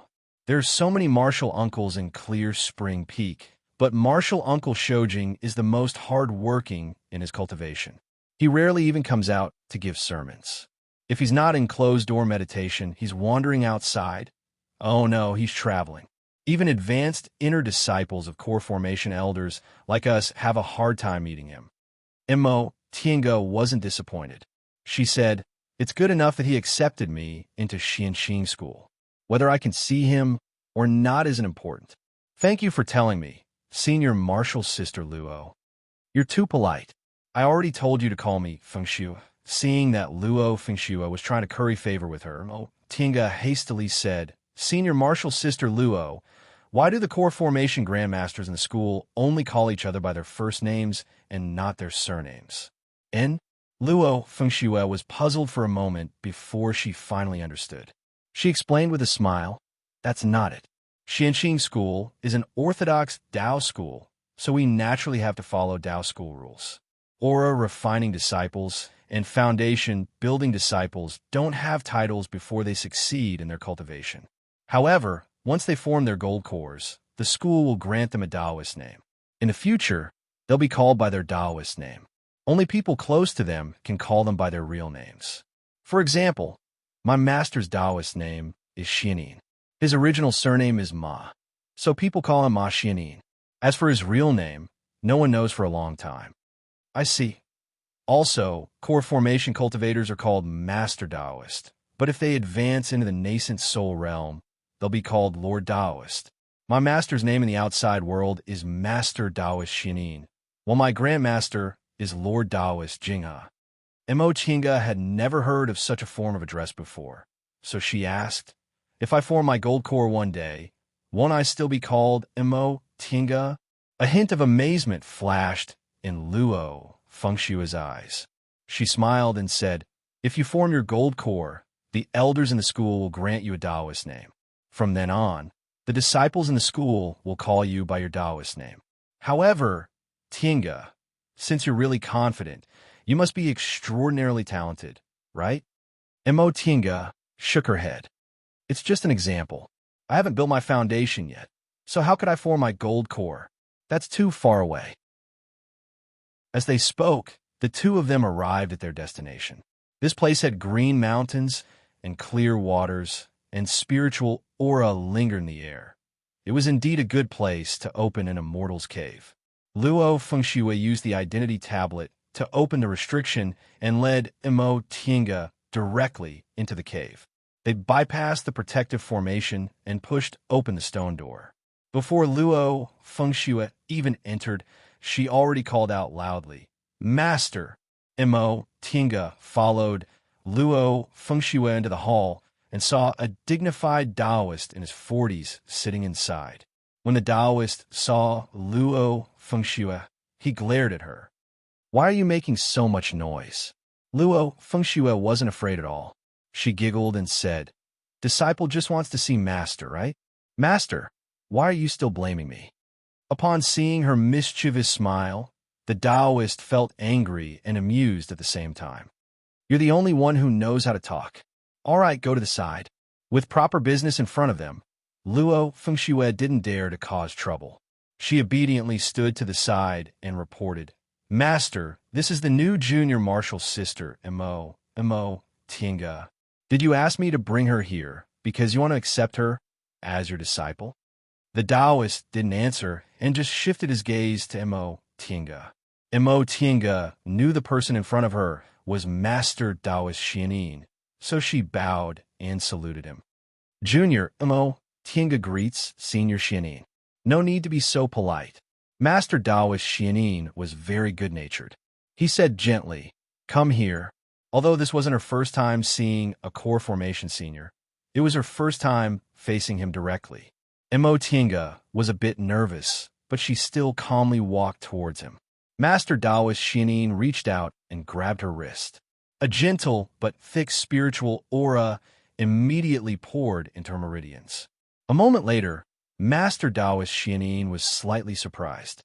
"Your spiritual roots." Mo Tinga's heart skipped a beat. Could it be that because my spiritual roots aren't good, he doesn't plan to accept me as a disciple? 5 spiritual roots, and all of them are equally strong and weak. Could this be the rumored spiritual roots of the origin? Mo Tinga's heart skipped a beat. Master Taoist Xianin knows about the spiritual roots of the origin. Upon seeing her expression, Master Taoist Xianin showed a faint smile and let go of her hand. "It seems you know about the uniqueness of your spiritual roots. Can you tell me where you learned about them?" Although Master Taoist Xuanin's attitude was cordial, he was a core formation cultivator after all, so Mo Tinga didn't dare to deceive him. Several thousand years ago, a cultivator also appeared in Junior's clan. That ancestor cultivated until the nascent soul realm, but his lifespan was exhausted and he still couldn't advance to the next realm. Thus, before he passed away, he left a wisp of his primordial spirit in the clan. Junior has spiritual roots, so the restriction my ancestor left behind was triggered. Junior then passed on the cultivation technique and told Junior that my spiritual roots are the spiritual roots of the origin. So that's what happened. Master Taoist Xianin stroked his beard and nodded. "Your ancestor lived several thousand years ago, so it's no wonder he knows about the spiritual roots of the origin." Mo Tinga carefully observed Master Taoist Xuanin's expression. After pondering for a moment, she asked, "Ever since Junior set foot on the path of immortality, I've always wanted to know about the spiritual roots of the origin. Since Senior knows this is the spiritual roots of the origin, do you know about its mysteries? Master Taoist Xianin stared at her and shook his head regretfully. Many years ago, my master mentioned the spiritual roots of the origin by chance. It seems there's something special about it, but I don't know what it is. Mo Tinga couldn't help but feel disappointed when she didn't get an answer. Master Taoist Xianin smiled and said, "Let's not talk about this first. Mo Tinga, I asked Feng Shui to call you here because I wanted to talk about you entering the school." Upon hearing him mentioning business, Mo Tinga immediately adjusted her mood and said respectfully, "Senior, please speak." Master Taoist Xuanin's expression became serious. He stared at her and asked solemnly, "Mo Tinga, since you entered Xianxing School, Lord Taoist Jinghe of Clear Spring Peak wants to accept you as his registered disciple. Are you willing?" The one who cried out involuntarily was Luo Feng Shui, who had been standing on the side. She stared at Mo Tinga in astonishment. She always thought since Mo Tinga was brought back by martial uncle Shoujing, she would most likely be accepted as a disciple by one of the martial uncles. She never expected it would actually be Grandmaster. Mo Tinga was even more astonished. She was originally just an ordinary little cultivator, not to mention a nascent soul cultivator's registered disciple. She never thought she'd be an elite disciple. On this trip to Xianxing School, out of respect for Master Taoist Shoujing, Xianxing School was already very kind to accept her. She never expected. Could it be that Xianxing School still had ulterior motives towards her? Mo Tinga, Junior is here. She calmed herself down, but she still couldn't hide her nervousness. Upon seeing her expression, Master Taoist Xianin smiled and said gently, "Don't think too much. Master only accepted you as a registered disciple out of respect for Junior Martial Brother Shoujing. Before you form your gold core, you'll be taught by me, and your seniority will be the same as mine. If you form your gold core one day, Master will officially accept you as his inner disciple." This explanation calmed Mo Tinga down. Her identity was the same as Luo Feng Shui's. Master only gave her a brighter future. In the future, if she really formed her gold core, it would be very normal for a nascent soul cultivator to accept her as a disciple. However, she also knew that being a nascent soul cultivator's registered disciple was currently an enormous honor for a small aura refining disciple like her. She immediately brushed off her robes, knelt down, and said respectfully, "Senior is accepting me as a disciple on behalf of Master. Please accept this Junior's Master-Disciple ceremony." Master Taoist Xianin watched with a smile. It was only after Mo Tinga respectfully kowtowed 3 times that he helped her up. "From now on, you'll be with Feng Shui. As for how to address me, you can call me Martial Uncle. I hope one day you can call me Senior Martial Brother." Chapter 97. Tinga, you're really lucky. Luo Feng Shui was half envious and half joking. She looked at the sky and sighed. "Grandmaster's registered disciple. Why can't I be this lucky?" Mo Tinga just smiled without showing any joy. "Aren't I the same as you now? I'll have to ask Senior Martial Sister Luo to take care of me in the future." Martial Uncle Xianin said she'd be with Senior Martial Sister Luo in the future, so she'd have to take care of Senior Martial Sister Luo, who was very popular and capable. Luo Feng Shui just said it casually, so she didn't take it seriously. She smiled and said, "Of course. You'll become my martial uncle in the future, so of course I have to take advantage of this opportunity to please you." The two of them chatted for a while before Luo Feng Shui took her to settle down. Cultivation group disciples were divided into several categories. The general categories were part-time disciples, formal disciples, and elite disciples. When Mo Tinga was in Yunwu's sect, she was only a formal disciple, which was above part-time disciples. She was also the most common disciple in the sect.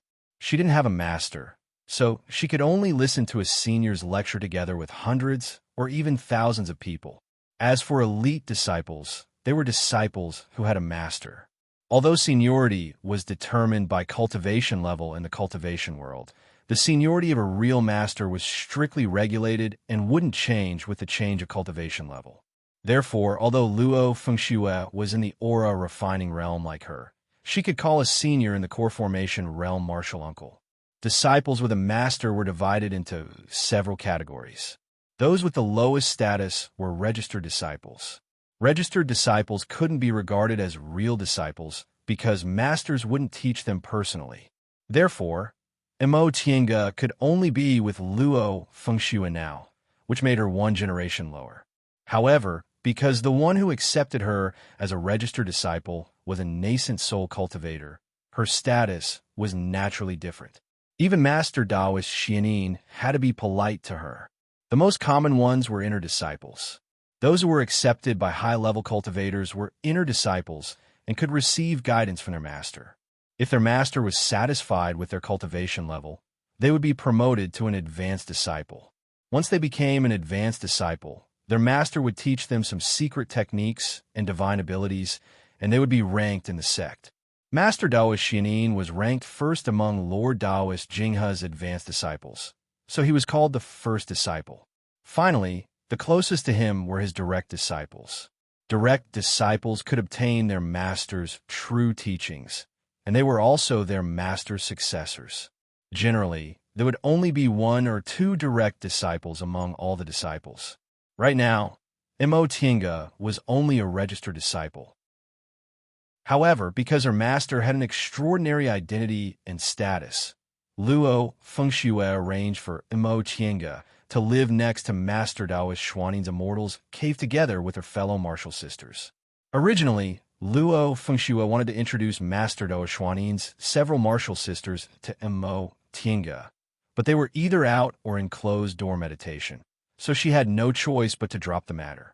Since Luo Fengxue was on duty today, she let Mo Tiange rest by herself. By the time Luo Fengxue left, Mo Tiange was already very tired, but she couldn't help but smile. She originally thought it would be hard for a large cultivation group like Xianqing School, where the relationships in the school were complicated and the disciples were arrogant, to adapt.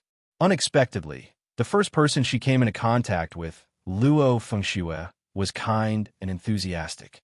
Furthermore, this Grandmaster Jinghe also accepted her as a registered disciple. All of this was going too smoothly for her, making her feel as if it wasn't real. Ever since she stepped onto the path of immortality, she had always been struggling bitterly. She had never had such a bright future. She also wondered whether they had ulterior motives, just like her ancestor, Mo Yaoqing. It was only after she formed her gold core that she discovered the school had already decided her future. However, after thinking about it carefully, she felt there was nothing to worry about right now, let alone the fact that she was only an aura-refining disciple. Even if Grandmaster Jinghe really harbored evil intentions, he could just use his cultivation level to force her. Why did he have to arrange these things? With this thought in mind, she settled down in a relaxed manner.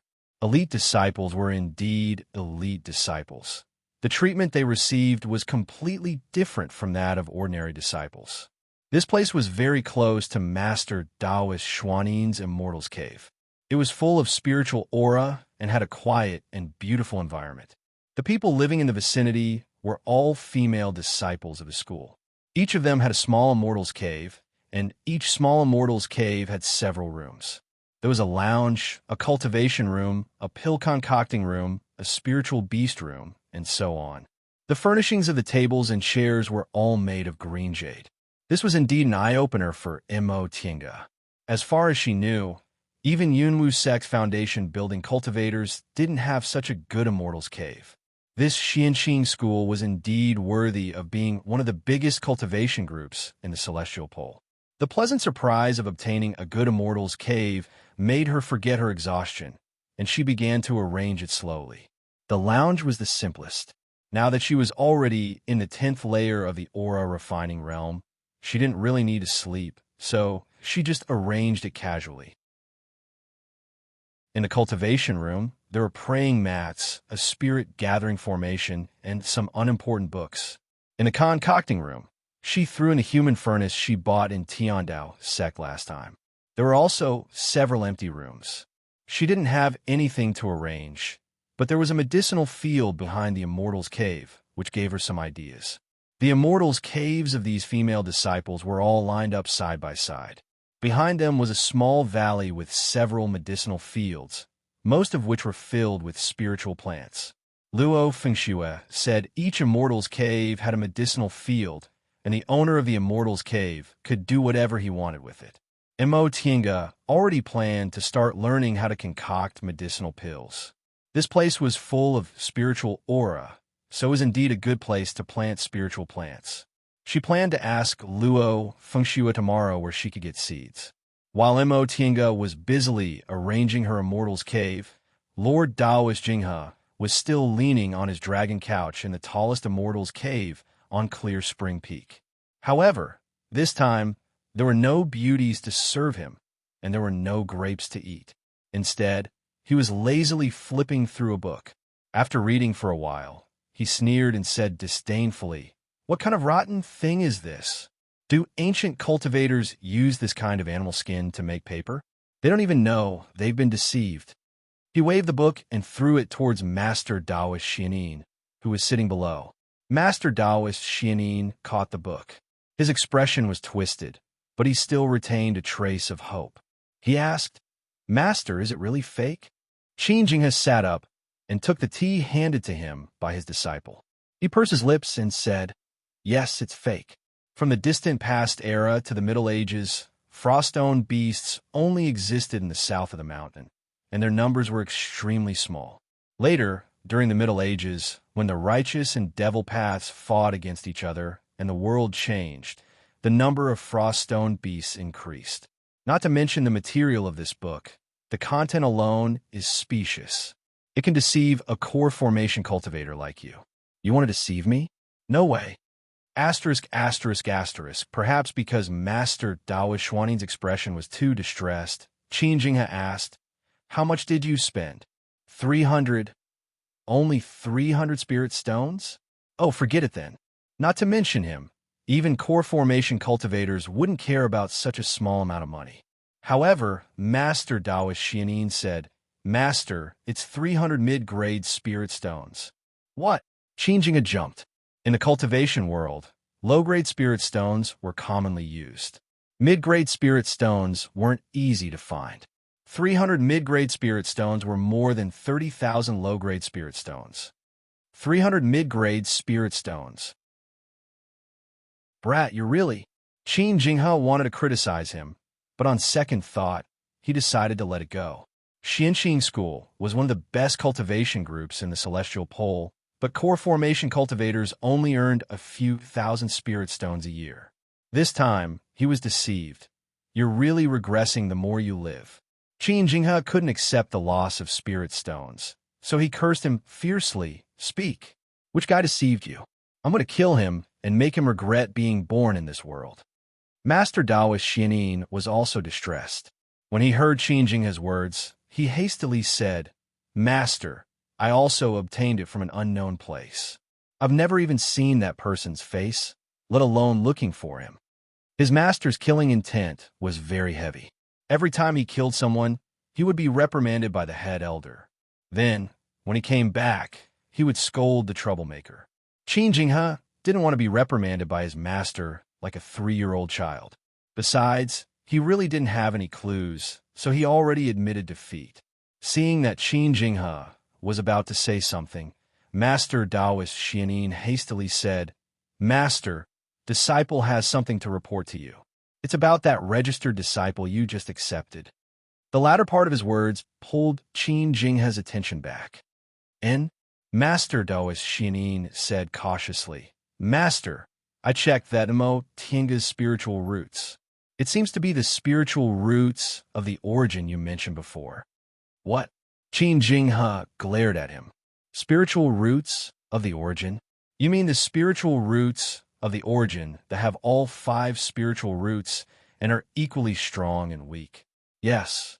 Master Daoist Xianin looked at his expression and said doubtfully, "Master, what's so mysterious about this spiritual root?" I remember you said the spiritual root of the origin is one of several kinds of special spiritual roots. It's not inferior to mutated spiritual roots and single spiritual roots. Unfortunately, it hasn't appeared in a long time. Qin Jinghe didn't answer him. Instead, he muttered to himself in disbelief, "Spiritual roots of the origin? This girl is interesting. Pure Yin constitution is already hard to come by in 1,000 years, and spiritual roots of the origin haven't appeared in several thousand years."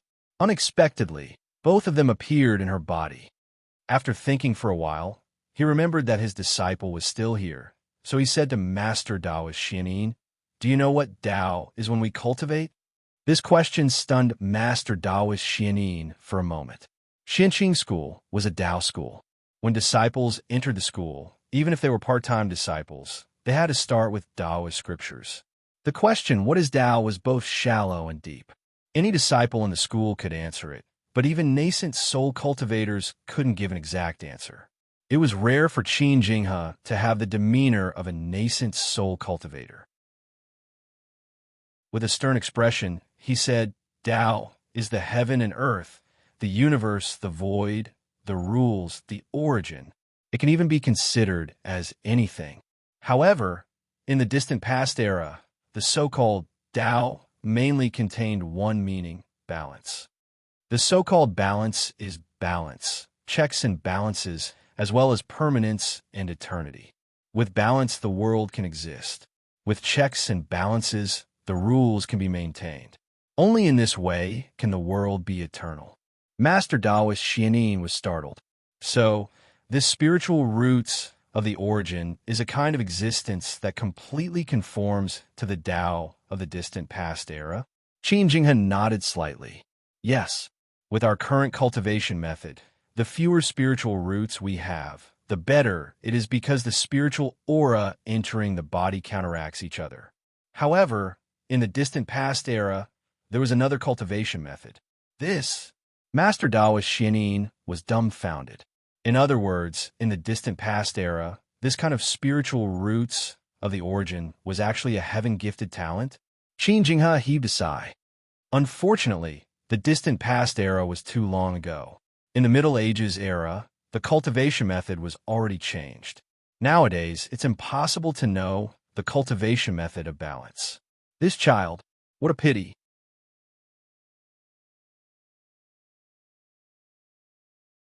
If they had any problems in the future, asking her for help would definitely be the right choice. Second martial sister Wei Jiasi had a rather arrogant temperament. After a brief meeting, she said she wanted to cultivate and return to her own cave. Luo Fengxue secretly told Mo Tiange that this second martial sister, who had always been proud of her outstanding talent, must have been jealous that Mo Tiange was accepted as Grandmaster's registered disciple, so she didn't give Mo Tiange any face. However, arrogant people were straightforward and would not take the initiative to bully others.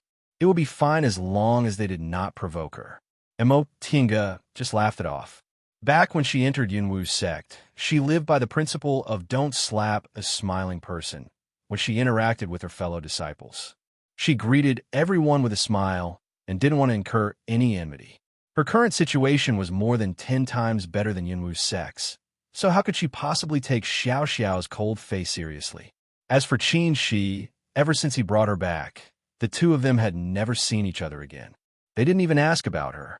Mo Tiange asked Luo Fengxue about Qin Shi's situation, but Luo Fengxue only told her that martial uncle was doing well and that he entered closed-door meditation right after he came back. Apparently, Luo Fengxue wasn't willing to say anything else. This news made Mo Tiange feel a bit sour in her heart. She naturally knew that Xianqing School was his real sect and that the people here were closer to him than she was. It was just that. On the other hand, she also felt relieved. Even though she was now accepted as Grandmaster Jinghe's registered disciple, the difference between her and Qin Shi's status was still like heaven and earth. If they didn't meet again in the future, she could easily suppress her emotional fluctuations to avoid them becoming an inner demon in the future. In fact, she also thought about it carefully. Was this kind of feeling really the love between a man and a woman? She really hadn't experienced it before. She just felt that she was a bit more special than other people. She liked to see him very much and was somewhat reluctant to part with him when they were apart. But on second thought, she also felt that if he didn't exist and she didn't see him again, it wouldn't be so hard to bear. In the end, even she herself was confused. Maybe she was just worrying too much. Maybe she was just very grateful because he saved her in a desperate situation. Besides, when she was in pain from losing second uncle, he was by her side. Maybe she just transferred her feelings for second uncle to him. Inside the concocting room, the medicinal fragrance gradually became stronger. Tinga sensed that the medicinal pills inside the furnace had already taken shape, so she withdrew her thoughts. She silently calculated in her heart and opened the furnace the moment she got the right control. Several light-colored medicinal pills lay at the bottom of the furnace, each of them clear and transparent. She picked up these medicinal pills, fiddled with them for a while, then poured them into the prepared jade bottle with satisfaction. The raw materials she bought in Tiandao sect were all used now, and her pill concocting skills also improved rapidly. Concocting these basic medicinal pills was no longer a problem, so she could try to concoct higher-level medicinal pills. She stopped concocting and adjusted her breath for a while in the concocting room, preparing to go out for a trip after she was done. Aside from the small town at the foot of the mountain, Xianxing School also had a small market square specially prepared for disciples. All the shops were opened by the school, and the people who came here were all disciples. The things they sold were of good quality and cheap. More importantly, it was very safe to do business here. Before she finished adjusting her breath, the formation outside the cave fluctuated and a sound-transmitting talisman flew in. Tinga took it. The talisman burned without fire, and a familiar voice rang in her ears. "Junior Marshal Brother Yi, I'm outside." Her heart skipped a beat, but she didn't feel happy. Instead, she frowned. She really didn't want to see Qin right now. But he was already at the door, so how could she not see him? She sighed, stood up, straightened her clothes, and tried to show a normal smile. When she felt her mood didn't fluctuate, she went to the entrance of the cave. The stone door opened, and a person with his hands clasped behind his back appeared with his back facing her. He was wearing a loose robe with big sleeves, and his posture was tall and straight. Just by looking at his back, she could already feel his heroic spirit. His gaze was currently focused on something in the distance. When he heard the sound of the stone door opening, he turned around. Tinga was dumbfounded when she turned around. She was familiar with the face of the person in front of her, but he gave off a completely unfamiliar feeling. She couldn't help but feel puzzled as she looked at the person in front of her. In terms of clothes, although the black clothes of ordinary Yunwu sect disciples were a bit plain, they weren't ugly. Why did this senior martial brother Qin look so inconspicuous before? Now, just by changing his attire, he felt that he was elegant and noble. She had never seen Lord Daoist Jinghe, but if she did, she would definitely find that Qin's current appearance was 50 to 60% similar to Lord Daoist Jinghe. While she was sizing up Qin, she was also sizing her up. For a moment, amazement flashed in his eyes. He didn't expect that this junior martial brother Yi, who didn't seem to have any makeup, would actually be so elegant and beautiful after changing into women's clothes. In fact, he also saw her wearing women's clothes several months ago, but at that time, she was too disheveled, so she quickly changed back into men's clothes, so he couldn't remember what she looked like afterwards. However, it only lasted for a moment before he reacted. He smiled naturally and said, "Junior martial brother Yi, you look much better in women's clothes than before." Qin's praise was too magnanimous, making Tinga feel a bit ashamed of her own thoughts. Whether it was his attitude or the way they got along, Qin still treated her as junior martial brother Yi. Compared to him like this, she felt she wasn't sincere enough. Therefore, she also adjusted her mentality and teased him with a smile. Senior Marshal Brother Qin's appearance is also very different today. I'm curious. Senior Marshal Brother, why do you pretend to be a waiter in Yunwu's sect? She was stunned, but he couldn't help but laugh. Waiter, this is a good metaphor. Once he finished laughing, He shook his head and said, Junior Marshal Brother Yi, you're still as quick-witted as ever. I'm relieved now. Mo Tiange was stunned by his words, but a warm feeling slowly welled up in her heart. She could feel that Qin Shi's mind was magnanimous. What he said had nothing to do with the feelings between a man and a woman.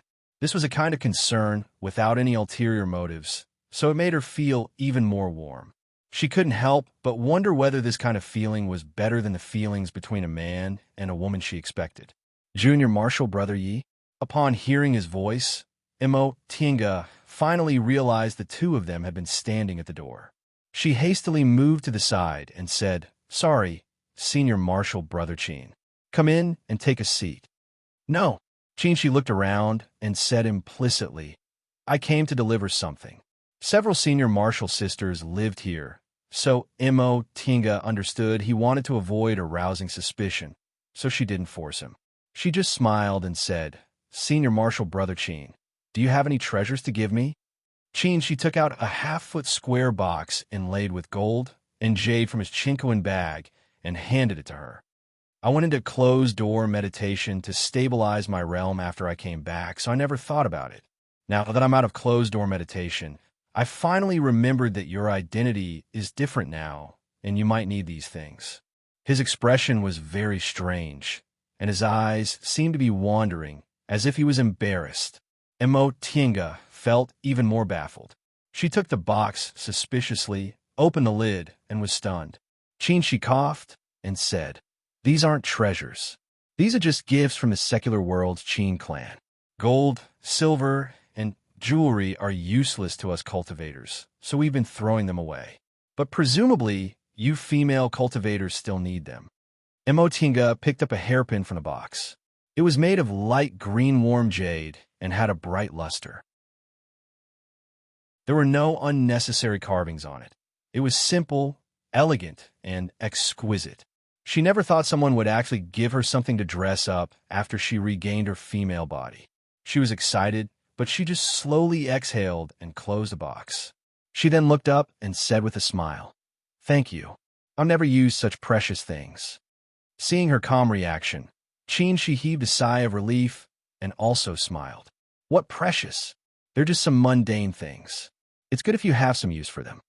How is it not precious? This is the first time I've received jewelry.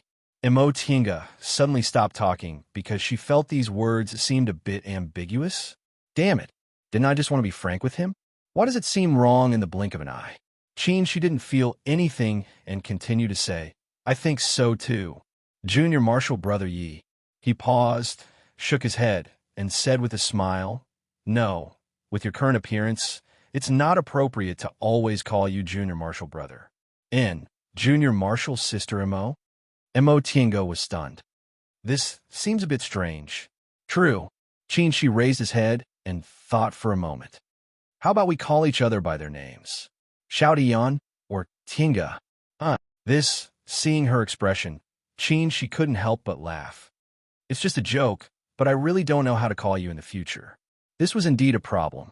In the future, he couldn't always call her Junior Marshal Brother Yi. It would make other people feel strange. Actually, I don't mind calling you by your name. In any case, he also called Feng Xue by her name, so it wouldn't be strange if he called her by her name. Really? Then I'll. He stopped talking and looked to the side. At that moment, a person came out of the Immortal's cave next to them. She seemed to sense there were people here, so she looked over curiously. It was second Marshal Sister Wei Jiasi. Qin Shi calmly turned around and said with a smile, I'll go back first. Next time you need me, just send me a sound-transmitting talisman. Since there were other people watching from the side, Mo Tiange naturally wouldn't make him stay. She politely said, Thank you for today. See you later. Qin Shi nodded and walked away. When he was far away, Mo Tiange turned around and greeted Wei Jiasi with a smile. Senior Marshal Sister Wei. Wei Jiasi's expression was a bit strange. There was shock, confusion, and displeasure on her face. In the end, she just gave Mo Tiange a faint glance and entered the Immortal's cave. Chapter 99. Mo Tinga naturally didn't know what Wei Jiasi was shocked about, but right now, she couldn't care less about it. Now that her cultivation technique was more or less complete and her pill concocting had also gradually entered a good state, it was time for her to prepare to build her foundation. She had 1 foundation building pill and 2 foundation refining pills. If she could concoct constitution enhancing pills, then under Marshal Uncle Schwanin's guidance, her chances of building her foundation would be very high. She had already bought the remaining ingredients for the constitution-enhancing pill one by one. Now, she only lacked the other 500-year-old spiritual herb, green fern. Thus, she asked the shop in the inner sanctum to help her keep an eye out for it. She didn't know whether it was because the sect's shop had a sufficient supply or because of Lord Daoist Jinga's reputation. But a few days later, she received a sound-transmitting talisman saying the black fern had arrived. Mo Tinga hurriedly packed her things, then went to the inner school market square. The intersect market was on the main peak. It wasn't big and only had 2 streets. However, there were many disciples and people coming and going. It was very lively. Most of the shops here were opened by the various peaks, and the disciples of the peaks could get discounts in the shops. In addition, disciples who wanted to sell things could directly set up a small stall on the side of the street. It was very convenient. The law enforcement hall would protect anyone who bought or sold here. If anyone was found to be selling or buying or selling by force, they would be ordered to refund their money. If it was serious, they might even be expelled from the sect. Therefore, the disciples of the sect liked to come here. Once she arrived at this small market square, she didn't stop and directly went to the medicinal pills hall on Clear Spring Peak, which had notified her of the arrival of the goods. This medicinal hall wasn't big, but its business was very good. Aura refining disciples came and went from time to time, and foundation building cultivators were also not uncommon. Luo Fengshua once told Mo Tiange that Xianqing School had more than 500 foundation building disciples. Mo Tiange believed her. On Mount Taikong, one could easily run into foundation building cultivators whenever they went out. Obviously, there were a lot of them. Senior Marshal Brother Mo Tinga stepped into the shop and called out to the busy shop assistant, "I'm here to pick up the black fern." The shop assistant was wearing ordinary disciples' clothes, and his cultivation level was only in the 5th layer of the aura refining realm. Upon hearing her words, he turned around and saw the clothes she was wearing. He waved his hand repeatedly. "Senior Marshal Sister, you're really overpraising me." "Green fern? Are you Senior Marshal Sister Mo from Clear Spring Peak?" Upon seeing the shop assistant's terrified expression, Mo Tinga finally realized that her identity was different now. She didn't need to be as humble as she was in Yunwu's sect. She was Patriarch Jinghe's registered disciple. This identity was something even foundation-building cultivators coveted. In Xianqing School, it didn't matter if she was a bit arrogant, but if her attitude was too low, people would look down on her instead. Thinking to this point, she calmly accepted and said to the waiter, "That's right. You sent me a message saying that the 500-year-old fern has arrived. I'm here to pick it up." Yes. "Senior sister, please wait here for a moment," the shop assistant said and hurriedly ran to the back. "Senior Marshal's sister." Another waiter served tea and said to her with a smile, "Please take a seat and have a cup of tea." Mo Tinga nodded at him and said, "Thank you." Just as he picked up his teacup, another person came in. When the waiter serving tea saw this person, he hurriedly went forward to greet him. "Marshal Uncle Yi, you're here." The person who came in was a foundation establishment cultivator, and he had the appearance of a young man. He casually glanced around the shop, then asked, "Are the 7 Stars Begonia in stock?" The waiter smiled and said, "It just arrived today. Please take a seat. I'll go get it." As he said that, the waiter shouted towards the inside of the shop. He then invited the young man to sit next to him and served him tea. The young man took a sip of tea. As if he sensed Mo Tinga's gaze, he turned around and gave her a kind smile, then continued to drink tea with his head lowered. This person's attitude was peaceful. He obviously didn't know her identity, but he didn't reprimand her for being rude. Apparently, he was a gentle person. Mo Tinga didn't show the respect ordinary aura refining disciples showed when they saw a foundation building senior. Instead, She looked hesitant and asked tentatively, "May I ask who this martial uncle is?" Upon hearing her voice, the man looked up. Mo Tienga carefully looked at this person's extremely heroic face and recalled how he called her martial uncle Yi just now. She was about 50 to 60% sure, but she still needed to confirm something. "Martial uncle, is your surname Yi, and your name is Jingwen?" Once she said that, the person in front of her revealed a puzzled expression. "Yes, you know me." Sure enough, it's him. Yi Jingwen's appearance hadn't changed much. 10 years was nothing to a foundation-building cultivator. Now that he still looked like a young man, she recognized him at first glance. Looking at his familiar face, Mo Tienga felt many things from the past resurfaced in her mind. "Martial uncle, do you remember the Mo family's village in Lianqing City in Jing Country 10 years ago?" Yi Jingwen was stunned for a moment. Then he looked a little surprised. He looked at her carefully and finally came to a realization. You're that little girl?" Mo Tienga nodded with a smile, then stood up and saluted him. "Back then, I didn't appreciate your kindness and left without saying goodbye. Today, I apologize to you." Seeing her salute him so cautiously, Yi Jingwen hastily stood up and also saluted her. "Please don't regard me as an outsider. It's also my fault for not explaining clearly." Before he could finish his sentence, the waiter who fetched the goods ran back and shouted, "Martial Uncle Yi, Senior Martial Sister Mo, your spiritual plants." "Ah, you two know each other." The waiter was obviously confused and even forgot to hand them the medicine. The other waiter was quick-witted. He took the medicine and handed it to the two of them. "Martial Uncle Yi, Grandmaster Mo, take a look. Is there any problem with this thing?" Mo Tienga and Yi Jingwen looked at each other and smiled. They each took the things they wanted. "Not bad. This black fern is old enough. How much is it?" The waiter said, "It's 300 spirit stones in total. Since you're a disciple of Clear Spring Peak, you could get a 10% discount, so it's 270 spirit stones." Even if black ferns weren't rare, this price was already very cheap for a 500-year-old spiritual plant. Mo Tienga didn't say anything and paid the spirit stones. By the time she put away the spiritual plants, Yi Jingwen had finished his transaction and walked towards her. "This, Tienga?" Mo Tienga nodded with a smile. Yi Jingwen also smiled. As the two of them walked out of the shop, Mo Tienga heard him say, "I was in closed-door meditation a while ago. I only heard you came to Xianqing School 2 days ago when I came out, so I didn't have time to greet you. You've really grown up. I couldn't even recognize you." No wonder he wasn't too surprised. It turned out he already heard about it. "Martial Uncle Yi, hey, don't call me that." Yi Jingwen shook his head to stop her.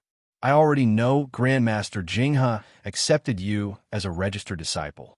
Even if registered disciples aren't ranked according to seniority, you're still being taught by Martial Uncle Xinyi now, right? According to the rules, it's enough for you to call me Senior Martial Brother. Besides, back then, you call me Big Brother Yi." This, Mo Tienga thought for a moment, then changed the way she addressed him. "Big Brother Yi." Yi Jingwen sighed with emotion. In the blink of an eye, so many years have passed. You're also a big girl now. Tienga, have you been well all these years? For a moment, Mo Tienga didn't know how to answer this question. If she said she was well, she'd actually suffered a lot. If she said she wasn't well, second uncle treated her like his own life, which made her feel really happy. "I've been doing okay." Yi Jingwen could see her complicated expression, so he thought she'd had a hard time all these years. He sighed and said, "It's my fault for not explaining things clearly back then. After the two of you went missing, I didn't understand what happened. It wasn't until I heard about you 2 days ago that I finally knew there was such a reason. In fact, Mo Tienga felt very sorry for what happened back then. She always suspected he had bad intentions. Now that she heard he was confused for 10 years, she couldn't help but feel apologetic. "I'm sorry, Big Brother Yi. My second uncle was just worried, so he caused you to fail your mission." Yi Jingwen said, "You don't have to be like that. You left on your own accord, and Senior Martial Brother Zhang from Mount Dongmeng testified for me.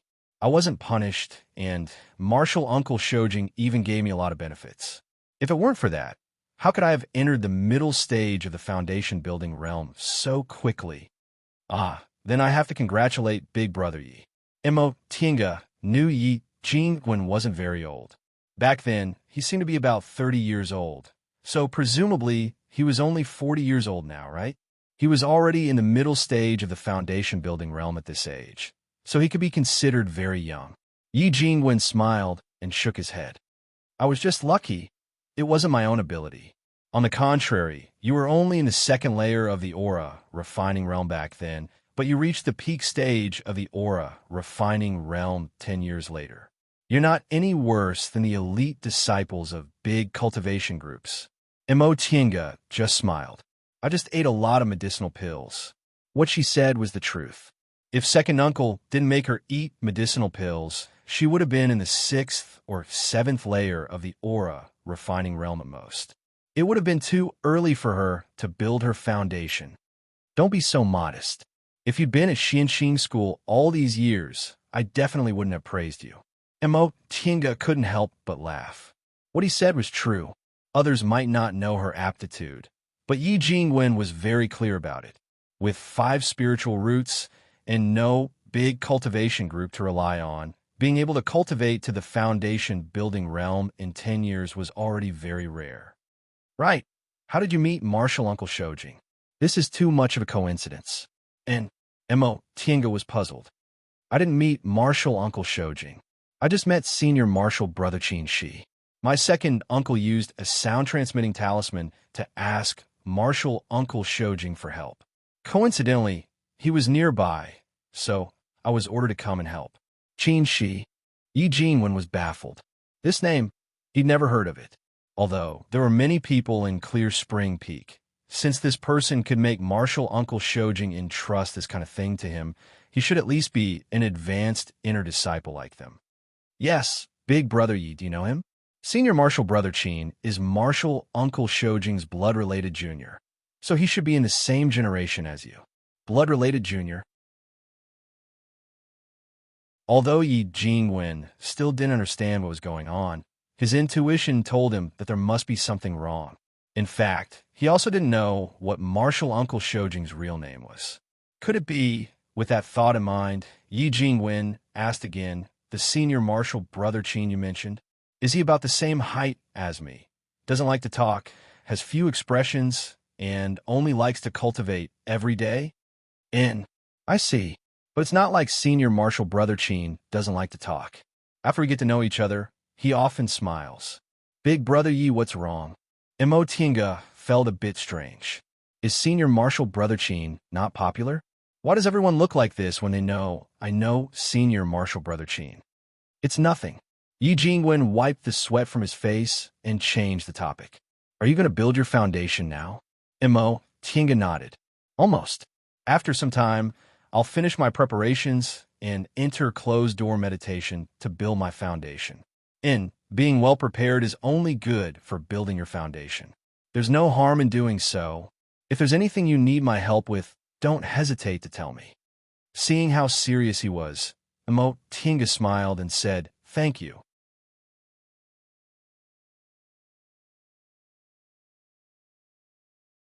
Chapter 100. After reuniting with Yi Jingwen, Mo Tinga often received things from him. Sometimes it was some ancient books he collected, and sometimes it was his own experiences, all of which were helpful to her. In fact, if she thought about it carefully, Yi Jingwen might have wanted to curry favor with Martial Uncle Shoujing when he befriended second uncle and tried to get closer to her. However, Yi Jingwen didn't let them down. Now that he knew she had suffered a lot over the years, and that he always looked after her, Mo Tinga only felt grateful towards him. Under Martial Uncle Xuanin's guidance, Mo Tinga's cultivation was also very smooth. In several months, the spiritual aura in her body had completely transformed into Yin's spiritual aura. Her pill concocting progress was also smooth. Although she wasted a lot of materials, she still managed to concoct constitution-enhancing pills before she ran out of materials. After adjusting her mentality, she reported to Martial Uncle Xianin that she was going to enter closed-door meditation to build her foundation. In the hall of Master Taoist Xuanin's Immortal's Cave, Imo Tiange and Luo Fengxue stood together in the center. Master Taoist Xuanin was sitting cross-legged in the hall, with many of his disciples standing on either side. Some were smiling at him, while some were expressionless. After a long time, Master Taoist Xuanin opened his eyes and looked at the two of them. Imo Tiange looked calm, but Luo Fengxue was a bit excited. Today was the day they would enter closed-door meditation to build their foundation. Coincidentally, Luo Fengxue had already decided to build her foundation in the near future, so the two of them chose the same day.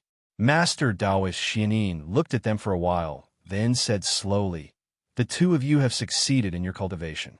Today, you'll enter closed-door meditation to build your foundation. I'm very pleased that you're about to take a new step forward." Luo Fengxue knelt down and said, "It's all thanks to Master's guidance." Imo Tiange also knelt down.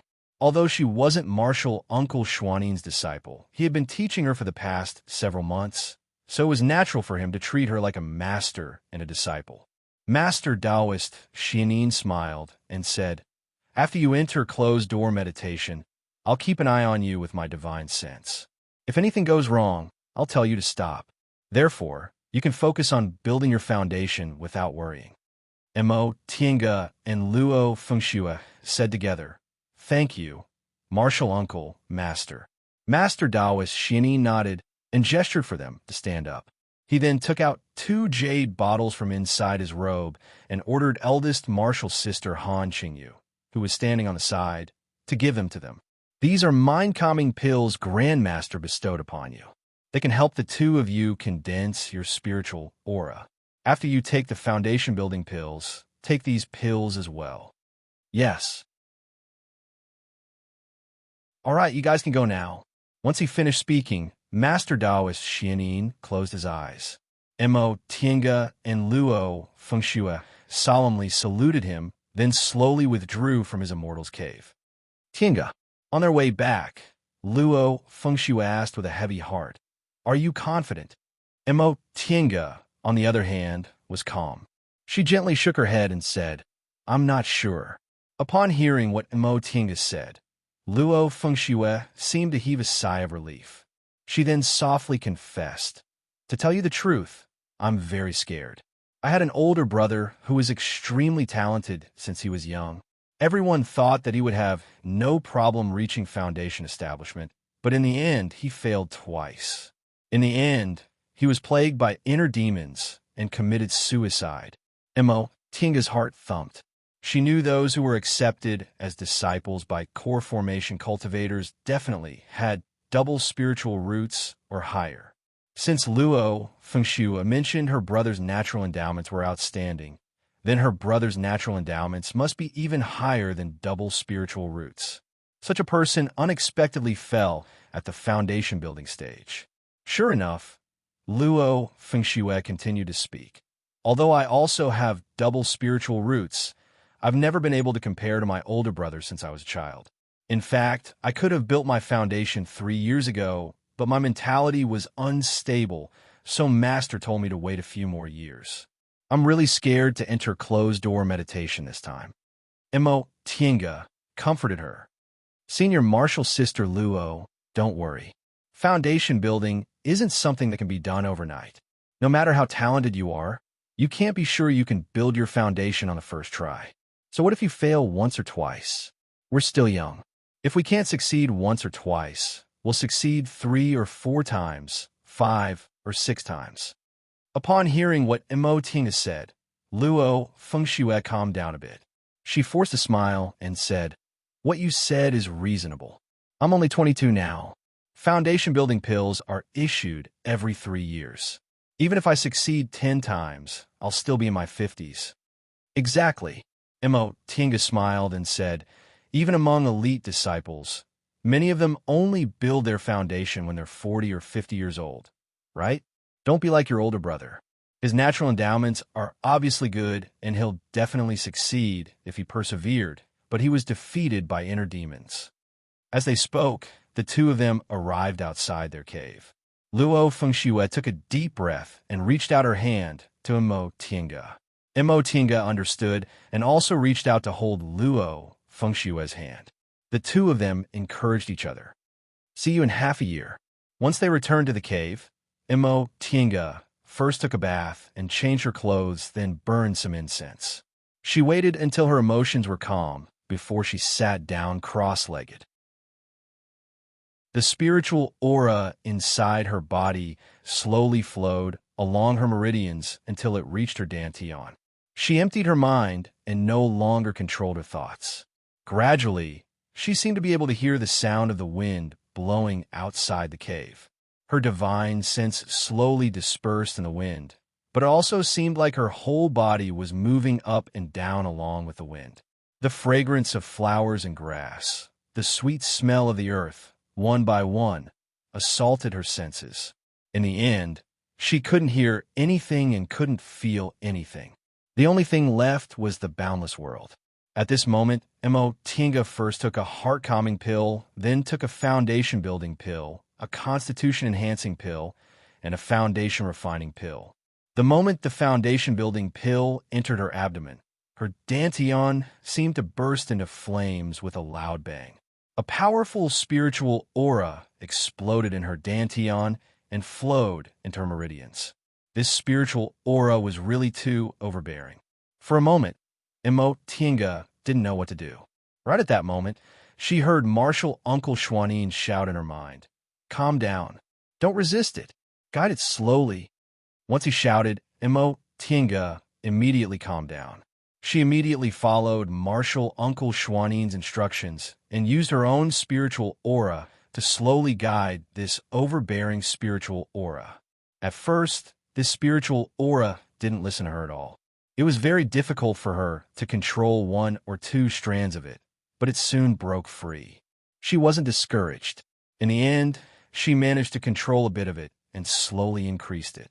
She didn't know how much time had passed, but she finally had complete control over this spiritual aura and guided it to attack her meridians. This attack, however, was incomparably painful. Her meridians were forcibly widened. Every inch of them seemed to be broken, but they were instantly repaired. However, when the next spiritual aura attacked them, they were still broken in an instant. Amidst the incessant pain of being broken and repaired, her meridians widened little by little and became tougher. The impurities inside her body were also pushed out by this powerful force until they were expelled from her body. Her dantian, on the other hand, was on the verge of collapse. It was difficult for it to absorb this huge spiritual aura, but it was stabilized by other forces, allowing her to persevere. Imo Tinga didn't know that Master Taoist Xianin wasn't the only one paying attention to this place with his divine sense. Lord Taoist Jinghe, who was sitting on his dragon couch, muttered to himself, "This little girl isn't honest." The spiritual aura from the foundation-building pill exploded, but she actually withstood it so easily. She must have taken some other spiritual panaceas. Qin Shi, who was sitting on the side, cast a glance at her, but didn't say anything. Imo Tinga clenched her teeth and endured the pain. She was obviously used to the medicinal power of the foundation-building pill, but her dantian still couldn't absorb it. She knew this was related to her aptitude. Martial Uncle Xianin once told her that the better her aptitude was, the faster her dantian could absorb spiritual aura. Therefore, whether she could successfully build her foundation or not depended on whether her dantian could adapt to this impact and absorb it for her own use. A month passed, but Imo Tinga was still resisting this intense pain. 2 months passed, and the impact slowly weakened. Her dantian also stabilized. 3 months passed, and medicinal power of the foundation-building pill in Imo Tinga's body slowly subsided. Qin Jinghe sighed softly. "It's really a pity. A heaven-gifted person from the distant past era unexpectedly can't even pass this foundation-building hurdle." Qin Shi still didn't say anything, but the expression on his face definitely couldn't be considered happy. They both knew Imo Tinga failed to build her foundation this time. She withstood the pressure on her meridians, but she couldn't completely absorb the medicinal power of the foundation-building pill. Her dantian couldn't expand, so it couldn't withstand the spiritual aura of the foundation-building realm. "Brat, what are you thinking about?" She sat still for a while before answering. If she had a cultivation technique from the distant past era, could she easily build her foundation or even form her gold core or nascent soul? Qin Jinghe was stunned. "You're right, but I can't be sure. The environment in the distant past era is too different from today's. Cultivation techniques from the past might not be able to adapt to today's environment with spirit veins." 6 months passed, and Mo Tiange opened her eyes. The spiritual aura inside her body had completely calmed down, and her cultivation level couldn't advance. She knew she failed, but she only sighed softly. She didn't feel disappointed, or rather, she had long prepared herself for failure. With the aptitudes of 5 spiritual roots, it was very difficult to build her foundation in one go, even if she had several kinds of miraculous pills and miraculous medicines. Luo Fengshue's older brother, whose aptitudes were countless times better than hers, still failed to build his foundation. Mo Tiange quickly pulled herself together. She frowned when she smelled the sour smell lingering around her body. She got up and went into the concocting room, took off her clothes, and soaked herself in the spring water. This was a more thorough marrow cleansing than when spiritual aura entered her body. Although she didn't succeed in building her foundation, the spiritual aura inside her body became pure, and there wasn't a single trace of impurities inside. If she wanted to build her foundation in the future, she wouldn't have to go through tendon changing and marrow cleansing. The spring water washed away the stains, and the spiritual aura cleansed her body, washing away the dirt. She felt her skin was like water, as if it could be broken by the slightest breeze. Even though she didn't really care about her appearance, Mo Tiange still felt happy. This foundation-building pill wasn't completely fruitless. She freshly put on her clothes, combed her hair, and stepped out of the cave. Outside the cave, Yi Jingwen and Luo Fengxue were talking about something. When they saw her coming out, they immediately turned to look at her. She called out with a smile, "Senior Marshal Sister Luo, Big Brother Yi." After sizing her up, the two of them looked disappointed. Luo Fengxue grabbed Mo Tiange's hand as if she wanted to comfort her, but she hesitated and didn't say anything. Mo Tiange just patted her hand and smiled. Luo Fengxue succeeded in building her foundation. At least this was good news.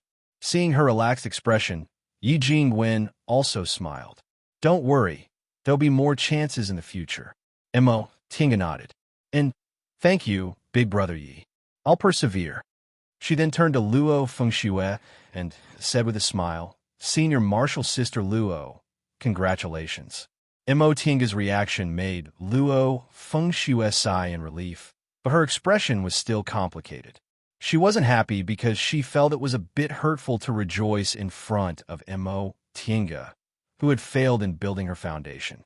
Mo Tiange actually didn't care. She asked, "Senior Marshal Sister Luo, is Marshal Uncle Xianin in his cave?" "He is," Luo Fengxue answered. "Master is waiting for you. Do you want to greet him first?" "Sure." With Luo Fengxue leading the way, the three of them soon reached Master Taoist Xuanin's cave. Disciple greets Marshal Uncle Xianin. Disciple failed to build her foundation and disappointed Marshal Uncle. Master Taoist Xianin opened his eyes and looked her up and down. He then smiled and said, "Get up. Failure isn't scary. What's scary is losing confidence. It's good that you can persevere." "Yes, rest assured, Marshal Uncle. Disciple won't be depressed because of this. And you should get ready. Grandmaster wants to see you." Was everyone very disappointed? Haha. Rest assured, success will come soon. Chapter 101. Mo Tiange stood in the main hall, carefully sizing up this palace-like immortal's cave. Spirit jades were the stairs, strange stones were the pillars, dragons and phoenixes were carved, an immortal aura lingered around it. She was secretly amazed. Compared to this immortal's cave, the Hall of Wu clan, the #1 clan in Tiandao sect, was nothing more than a rich man in the secular world. But what surprised her the most wasn't this palace, but the person sitting, or rather, lying on the dragon couch. It was a middle-aged man who looked a bit younger than Martial Uncle Shinin. He had black hair, a short beard, gentle eyes, and a yellow crown and brocade robe, giving off an oppressive air of nobility. His face was about 50 to 60% similar to Qin Shi's, but his lazy and indulgent aura was completely different. At this moment, he was leaning on the dragon couch, surrounded by two foundation building maids. One was holding tea, while the other was massaging his shoulders. They were quiet and extremely gentle. Mo Tiange was puzzled. Why doesn't this Grandmaster Jinghe look like a nascent soul cultivator? Besides, Xianqing School is a Dao school. How could he have the tranquility and self-discipline of a Dao cultivator? Halfway through her thoughts, Mo Tiange suddenly felt a gaze sweeping over her from the dragon couch. She hastily lowered her head, and obediently brushed off her clothes before kneeling down. Disciple Mo Tiange greets Grandmaster. Qin Jinghe didn't answer. He took the tea from the maid's hands and waved them away. Mo Tiange could feel him sizing her up unhurriedly, so she took a deep breath. She was somewhat worried that this Grandmaster wouldn't be satisfied with her failure in building her foundation this time. If Grandmaster Jinghe no longer recognized her as his registered disciple, her position would definitely be awkward. Her heart was in a mess. After a long time, she heard Grandmaster Jinghe say faintly, "How do you feel about failing to build your foundation?" Mo Tiange paused. Although she just thought of this question, she didn't expect Grandmaster Jinghe would ask so directly. How should she answer? She pondered for a moment, then answered, "Disciple doesn't have any feelings."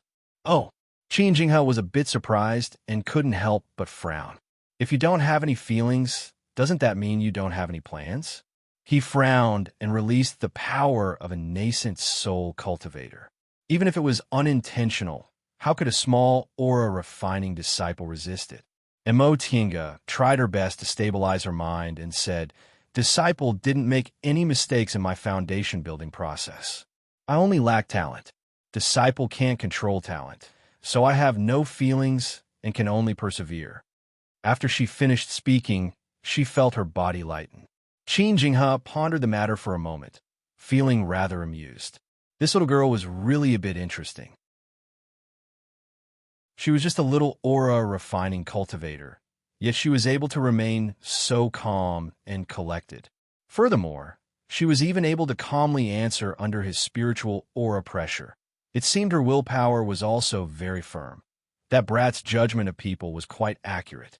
If she wasn't burdened by her aptitude, this child would definitely have some accomplishments. Qin smiled and said, "Grandmaster, and Qi. Mo Qi, and refining Qi, and Mo Grandmaster, and refining Qi." Qin Jinghe was still looking at her absent-mindedly, while Mo Tiange was obediently lowering her head. Qin, yin, qin, and mo, and she and mo's mo, and mo. While she was lost in thought, Qin Jinghe suddenly asked, "What medicinal pills did you take when you built your foundation?" His question was simple, but Mo Tiange was shocked. When she built her foundation, aside from the heart-calming pill this Grandmaster gave her, she also took constitution-enhancing pills and foundation-refining pills. This Grandmaster actually asked her this question, so he must have noticed something.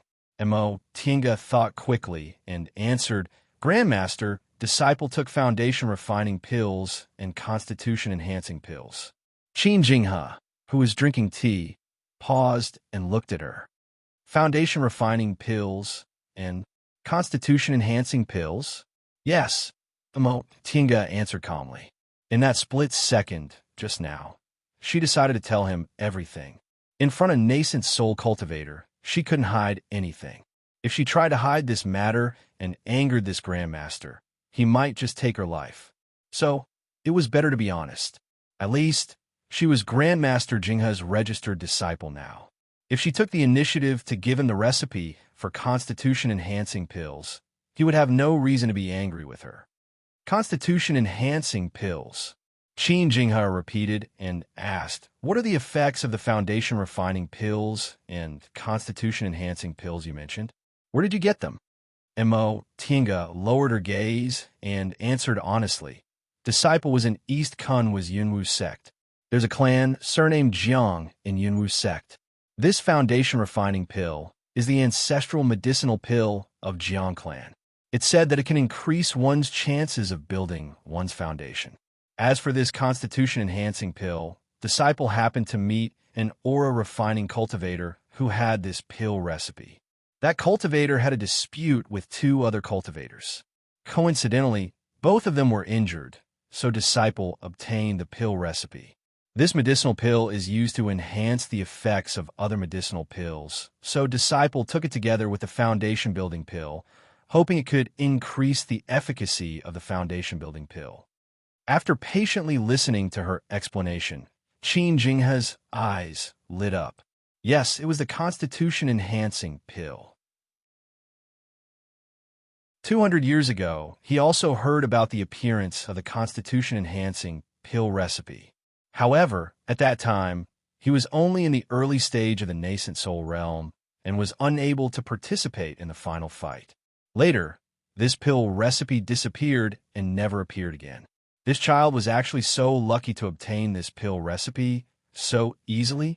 His gaze once again fell on Mo Tienga, seemingly pondering whether her words were true or false. Mo Tienga's expression was calm. What she said was the truth. Even if he used a technique to determine whether it was true or false, she wouldn't be afraid. Qin Jinghe finally withdrew his gaze and asked faintly, "Where's the pill recipe in your hand?" Mo Tienga promptly took out a jade slip and presented it to him. "Grandmaster, this is the pill recipe for the constitution-enhancing pill."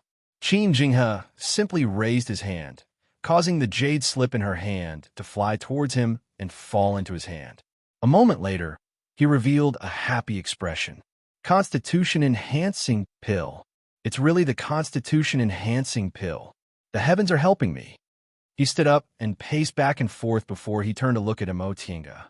With a gentle tone, he said, "Mo Tienga, you contributed by presenting the constitution-enhancing pill. What reward do you want?"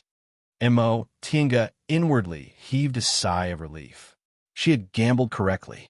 Although this grandmaster tyrannically took the pill recipe for himself, he also intended to give her some benefits. In that case, Mo Tienga raised her head. Her eyes revealed just the right amount of surprise, as if she didn't understand why this pill recipe was so important. However, she immediately said respectfully, "Disciple obtained this pill recipe by accident. If Grandmaster needs it, Disciple will naturally offer it to you with both hands. Grandmaster is benevolent and wants to reward Disciple, so Disciple will be bold enough to ask. Disciple doesn't know whether Disciple can ask for foundation-building pills or not." Qin Jinghe was stunned for a moment before he burst into laughter. Good. You're still the most frank one." Her answer not only showed her respect, but also impolitely asked for a reward, which was indeed to his liking. She obviously wanted something, so why did she put on an act? He muttered to himself for a moment, then said, "You want foundation-building pills? That's fine. The school has a rule that those who make great contributions can be awarded foundation-building pills. This constitution-enhancing pill is a rare, miraculous spiritual medicine, so I'll give you 3 foundation-building pills." Mo Tienga was overjoyed. Although she knew she would probably succeed, she didn't expect this grandmaster would be so generous as to directly give her 3 foundation-building pills. She immediately kowtowed to express her gratitude. "Thank you, Grandmaster." Qin Jinghe held the pill recipe. He was obviously distracted and didn't have the mood to deal with her. "You can go now.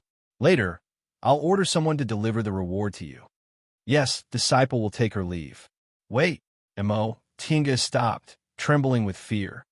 "Grandmaster, do you have any other instructions?" Qin Jinghe waved his hand. "This is an important matter. Don't mention it to others." "Yes." After leaving the cave, Mo Tienga touched her forehead and discovered it was covered in sweat. This Grandmaster Jinghe was rumored to be very easy to kill.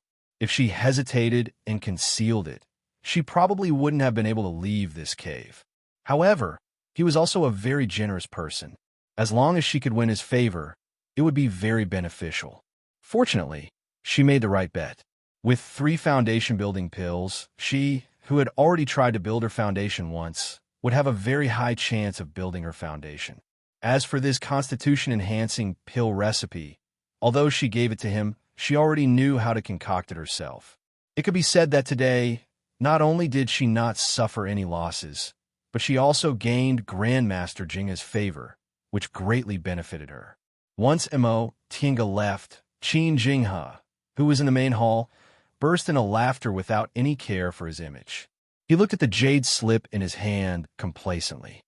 Constitution-enhancing pill. Constitution-enhancing pill. With this, reaching the late stage of the nascent soul realm won't be wishful thinking anymore. Every cultivator in the cultivation world knew the importance of medicinal pills to cultivators.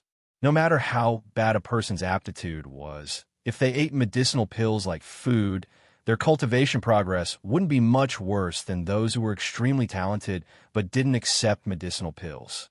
Unfortunately, the cost of medicinal pills wasn't something everyone could afford. Aura refining cultivators had it easier since medicinal pills weren't too expensive. The most common aura-nourishing pill used by aura refining cultivators only cost 2 spirit stones. Therefore, if aura refining cultivators could cultivate in peace and had a certain amount of financial resources, most of them could cultivate until the 10th layer of the aura refining realm. However, if their cultivation level advanced by a large level, the cost of medicinal pills would increase by almost 100-fold. A basic medicinal pill used by foundation-building cultivators, soul-strengthening pills, cost 300 spirit stones. Therefore, most foundation-building cultivators were stuck in the early stage of the foundation-building realm. As for the core formation and nascent soul realms, it was even more awkward. Spiritual plants were hard to find, and medicinal pills were hard to concoct. They often didn't have many medicinal pills to take in a year, so it was extremely difficult for them to cultivate only by absorbing spiritual aura. For aura refining cultivators, constitution-enhancing pills weren't very useful because they only took basic medicinal pills like aura-nourishing pills and aura-converging pills. If they took constitution-enhancing pills at the same time, they simply wouldn't be able to afford them. However, if they were given to core formation and nascent soul cultivators, they would be very useful. They could only take a few medicinal pills in a year, and the ingredients for constitution-enhancing pills weren't difficult for them. If every medicinal pill they took had a constitution-enhancing pill to increase its efficacy, the effects would be equivalent to having many more medicinal pills. The medicinal pills taken by nascent soul cultivators were all miraculous and spiritual pills. Qin Jinghe quickly calmed down and sent out a summoning talisman. A moment later, Qin Shi hurried over. As soon as he entered, he received the jade slip Qin Jinghe threw at him. For a moment, Qin Shi was puzzled. "Master, why did you call me here?" Qin Jinghe raised his chin and said proudly, "Take a look at this pill recipe." Puzzled, Qin Shi probed it with his divine sense. In the next second, he was gobsmacked. Where did this come from? Qin Jinghe finally burst into laughter. "It was given to me by my newly accepted, registered disciple. What do you think? How could this be? How come I didn't know about this?" Qin Jinghe sat back on the dragon couch and said absent-mindedly, "Maybe she simply doesn't know how important this thing is. All right, quickly concoct this constitution-enhancing pill. After a while, I'll enter closed-door meditation." Qin Shi thought about it, but didn't say anything. He didn't believe that Mo Tinga didn't know the importance of constitution-enhancing pills. She probably knew how important they were, so she didn't say anything. "Master," Qin Shi thought for a moment, then asked, "What benefits did you give her?" Qin Jinghe raised 3 fingers. 3 foundation-building pills. How about it? It's worth it, right? For other people, foundation-building pills were invaluable, but for nascent soul cultivators, they weren't worth anything at all. "I understand." Qin Shi put away the pill recipe and looked pensive. Chapter 102.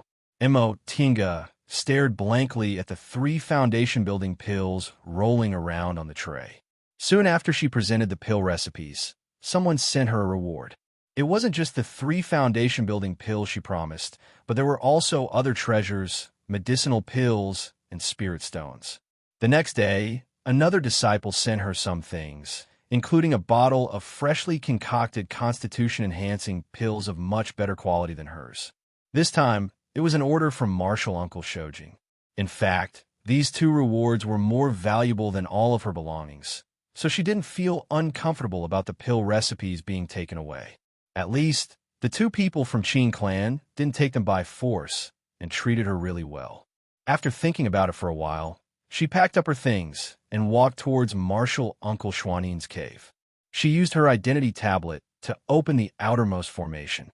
After being informed by a disciple guarding the door, Mo Tinga walked into the hall of Master Taoist Xuanin's cave. Wei Jiasi was also there, but she was expressionless when she saw her. Mo Tinga didn't mind and saluted Martial Uncle Xuanin. Disciple Mo Tinga greets Martial Uncle Xuanin. Master Taoist Xuanin said with a kind expression, "Stand up." "Thank you, Martial Uncle." Mo Tinga stood up and saluted Wei Jiasi. "Senior Martial Sister Wei." Wei Jiasi's expression was indifferent. She responded coldly, then turned around to avoid looking at Mo Tinga. Mo Tinga didn't get angry. She just stood there obediently with her hands clasped. Master Taoist Xuanin looked at her and asked gently, "Tinga, did you come here for something?" "Yes," Mo Tinga said with her head lowered. 2 days ago, Disciple was bestowed foundation-building pills by Patriarch Jinghe, so Disciple came to ask Martial Uncle whether Disciple can immediately enter closed-door meditation. This, Master Taoist Xuanin pondered for a moment, then asked, "You've been in closed-door meditation for half a year. Do you feel tired?" Mo Tinga shook her head. "Disciple doesn't feel tired at all.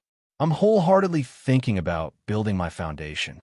Master Taoist Xuanin said, "Normally, aura-refining cultivators with unstable mind shouldn't enter closed-door meditation for more than half a year, let alone enter closed-door meditation continuously.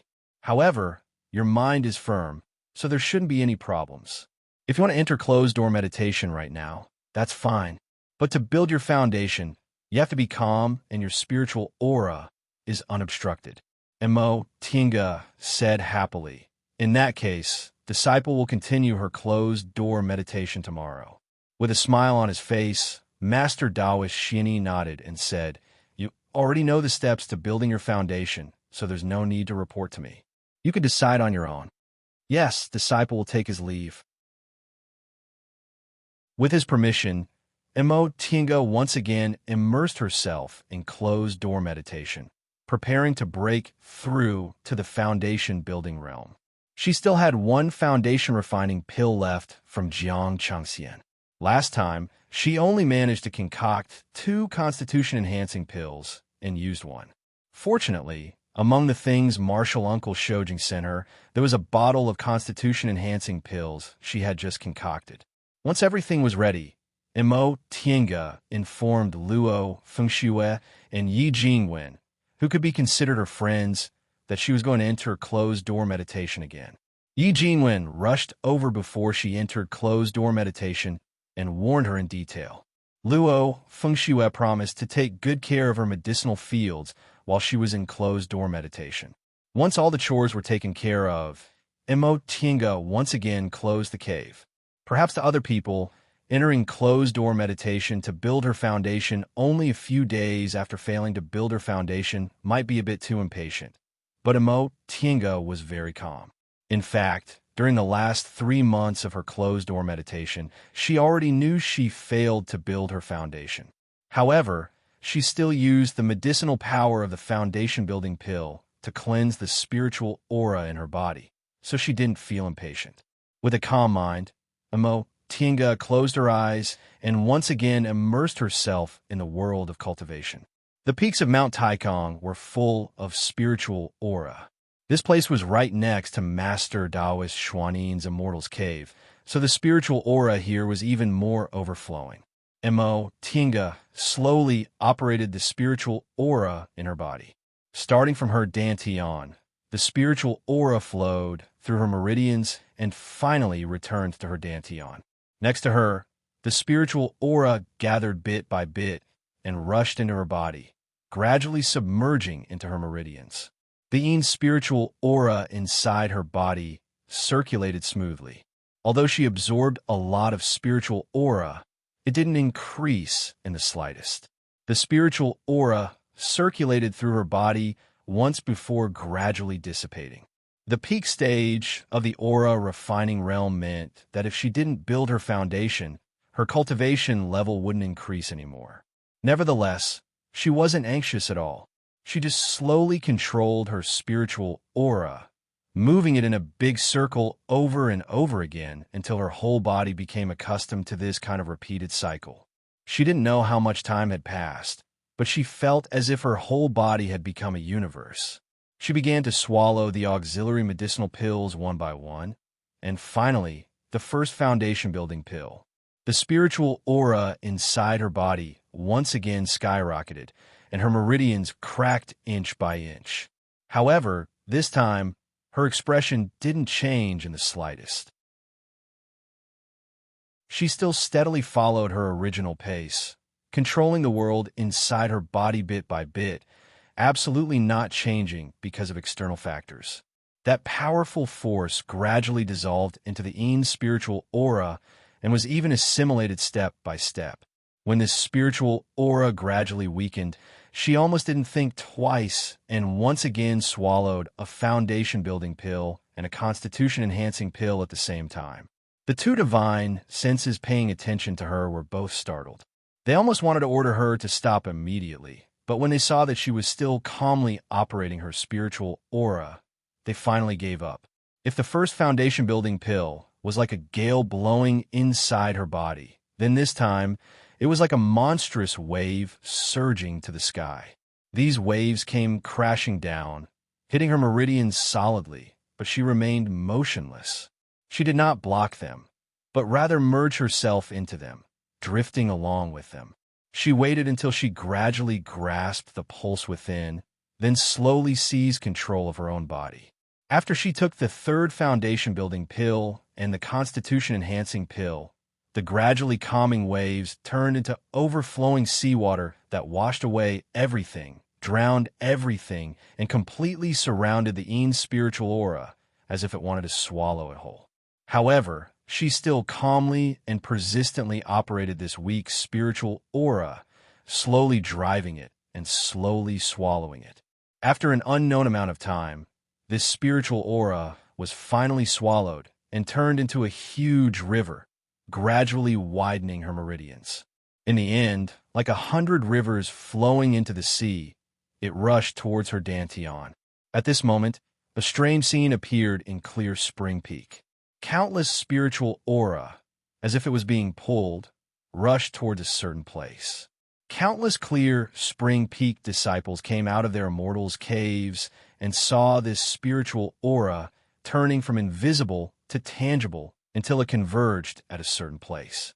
Several clouds leisurely floated over and stopped above that immortal's cave. They intertwined with the spiritual aura, gradually interweaving to form a rainbow bridge. Core formation. Someone has formed her gold core.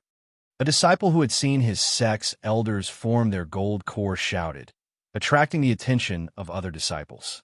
Spiritual aura converged, and auspicious clouds loomed. One after another, the core formation elders of Mount Taikong also came out of their immortals' caves to observe this scene. Clear Spring Peak was filled with people. Countless people rushed towards the immortals' cave located halfway up the mountain. At this time, a person appeared in midair. With his hands clasped behind his back, he looked at the crowd below and shouted, "Disciples of Clear Spring Peak, return to your immortals' caves. No delays." His voice was clear and melodious, as if it was right next to their ears. When the disciples saw the figure standing in midair, they saluted and obeyed his order. Nevertheless, they still started discussing in twos and threes. Junior Marshal Brother Shojing.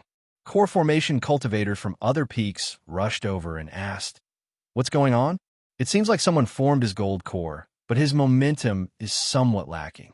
Could it be that the disciples of your Clear Spring Peak are practicing some kind of secret technique? She answered faintly, "Senior Marshall Brothers, you don't need to be surprised. A disciple of my Clear Spring Peak is just building his foundation." Building his foundation? These cultivators were even more surprised when they heard the answer. How can a foundation building trigger a celestial phenomenon and a spiritual aura vortex appear? I'm still paying attention to this matter. If there's any news, I'll tell you in detail. This isn't normal. Master Taoist Xianin flew over and greeted the core formation cultivators surrounding Qin Shi.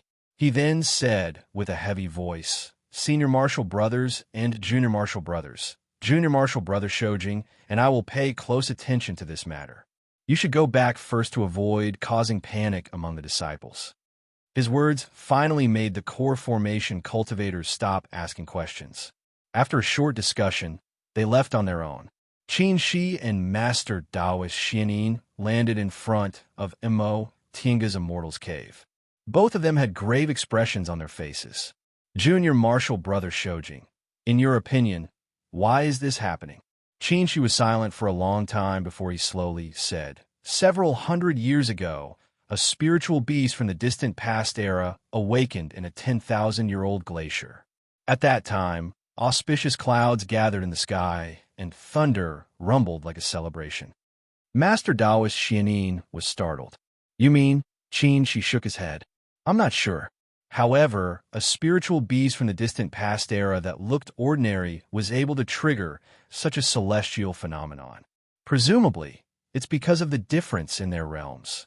Master Taoist Xianin pondered for a long time, but he still didn't understand.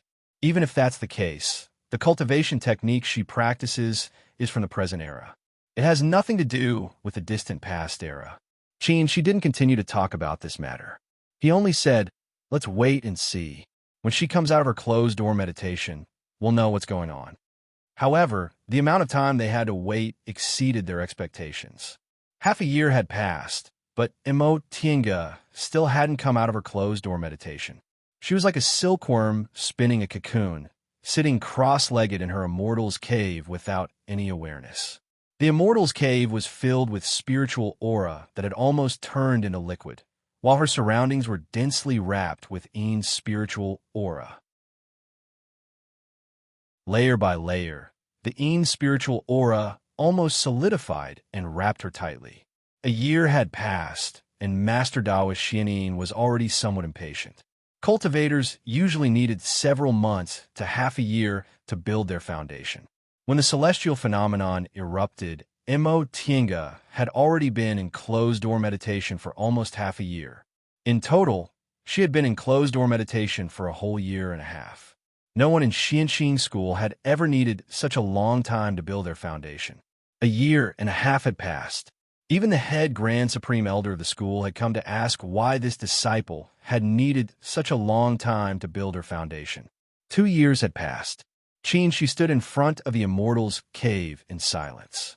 In the beginning, they could still use their divine senses to investigate the situation inside the Immortal's Cave, but later, it seemed as if there was a dense layer of spiritual aura inside that even the divine senses of core formation cultivators like them couldn't penetrate. Now, they simply didn't know what the situation inside was like. They could only vaguely feel that the person inside was still alive. During a foundation building process, bystanders absolutely couldn't disturb them. Otherwise, at best, they would be seriously injured. At worst, their cultivation levels would regress. When he was free, he came here to stand for a while, but he didn't know when the door of the Immortal's Cave would open. He raised his head and looked at the clouds above.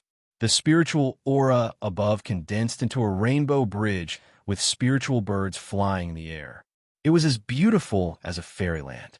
All of a sudden, the rainbow bridge moved. In an instant, the clouds and fog dispersed, and the spiritual birds flew up, disappearing without a trace. It was as if the scene just now was an illusion. His brows twitched. He turned his head and stared at the stone door in front of him. The spiritual aura inside the Immortal's cave was also rapidly dissipating. In less than a quarter of an hour, it had completely dispersed. Almost none of the disciples of Clear Spring Peak noticed that the scenery that had been there for more than a year had quietly disappeared. The stone door finally opened. A person slowly walked out with a smile on his face.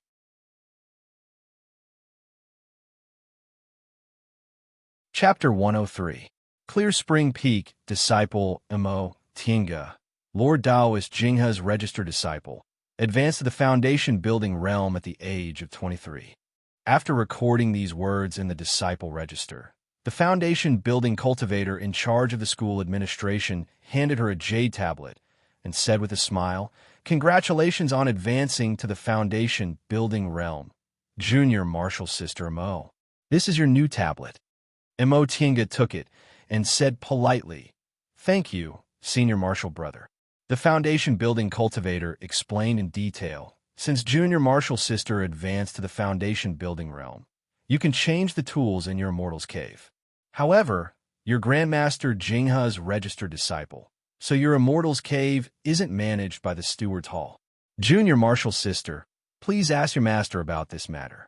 As for the tools, you can get them together. Junior Marshal Sister, take the tablet and go to the back hall to find Steward Liu. Thank you. Imo Tinga went to the back hall, found a steward, and took some clothes and tools before leaving the steward's hall. Holding the foundation building disciple's tablet, Imo Tinga looked up at the sky and felt like she was dreaming. Even with 3 foundation building pills, she wasn't sure she could build her foundation. She just tried her best with faith, and fortunately, she succeeded. With her spiritual aura circulating, her body seemed weightless, and she flew steadily in the air. Aura refining disciples could only use light body techniques and some spirit tools that could increase their speed. They couldn't use flying magic tools or fly for long periods of time, so they were only a bit stronger than mortals. Foundation building cultivators, on the other hand, had enough spiritual aura to operate flying magic tools and fly in the air. No wonder people said foundation building was the real threshold of cultivation, because riding a sword and flying thousands of miles in a flash was the real means of immortals. A cool breeze blew in her face, and the mountains and rivers were all in her sight.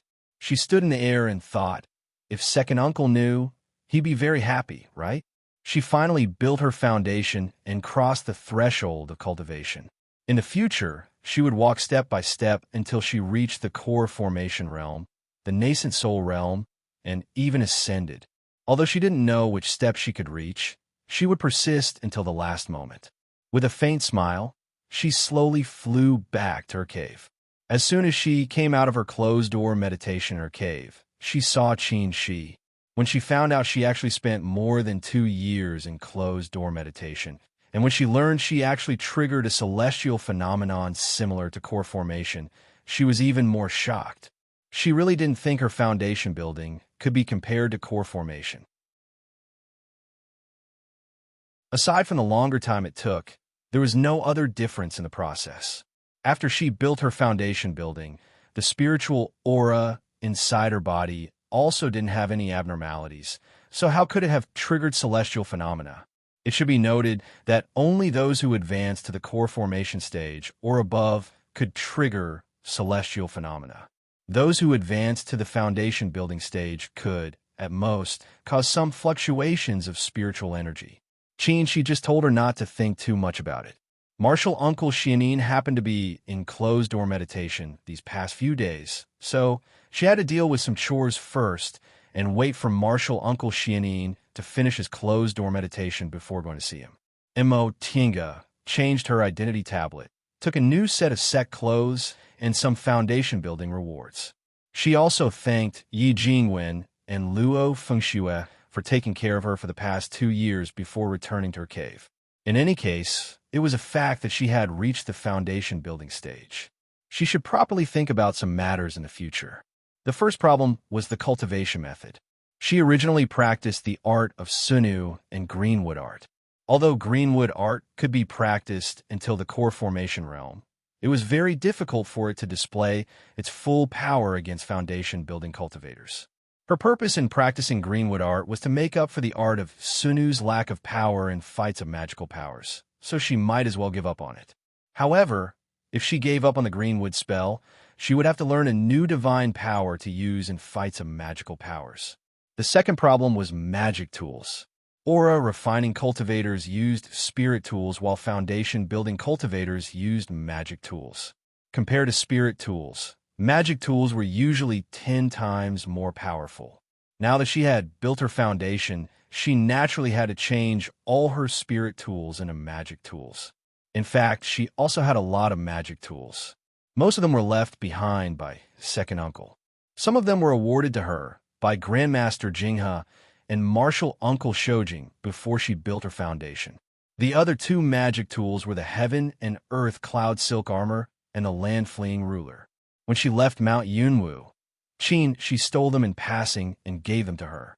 However, although she had a lot of magic tools, most of them were auxiliary and defensive types. Second uncle's magic tools weren't suitable for her, so she could only look for other magic tools. In addition, her Chinquan bag still contained the carcass of the second-rank iron-teeth crocodile she killed in Yunwu. In the future, she could take it and ask someone to make it into a magic tool. The last problem was medicinal pills.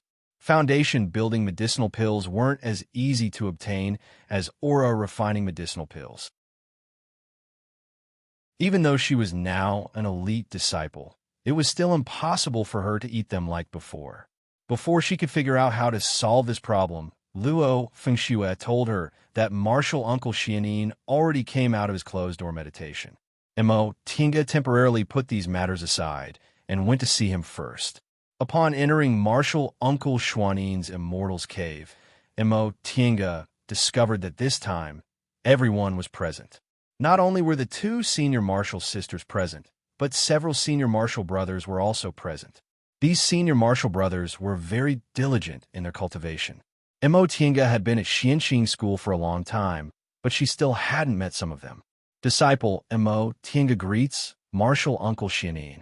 Master Taoist Xianin was still smiling.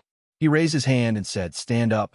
Mo Tinga stood up and said respectfully, "Disciple finished building her foundation and came to report to martial uncle." Master Taoist Xianin nodded with a smile. "I already know. You're very good. Come forward and let me take a look." "Yes." Mo Tinga walked forward. Master Taoist Xianin reached out and held her pulse. A wisp of spiritual aura instantly entered her body and examined her meridians one by one. After a long time, Master Taoist Xianin released her hand with a slight frown on his face. Mo Tinga, who was a bit worried, asked cautiously, "Martial uncle, is there a problem?" Master Taoist Xianin shook his head and said, "There's no problem. There's no problem at all.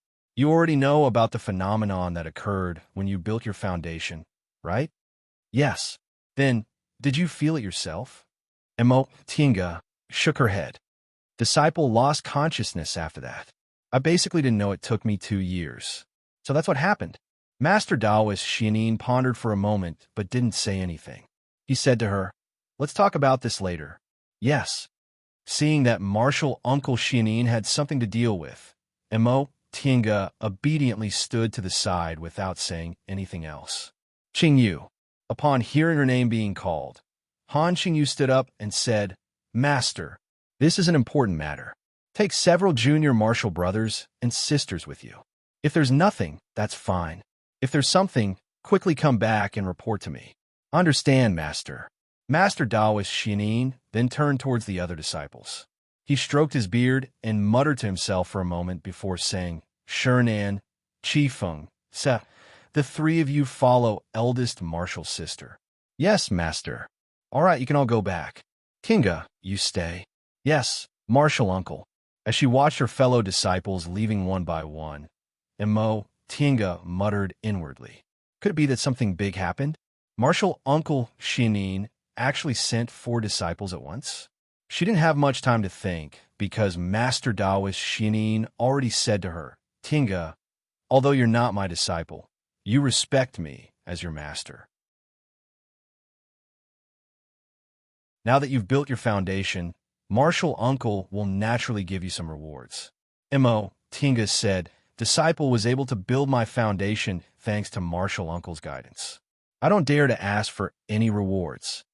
Master Taoist Xianin stroked his beard and said with a smile, you don't need to refuse. Every disciple who builds their foundation will get a reward, not just you.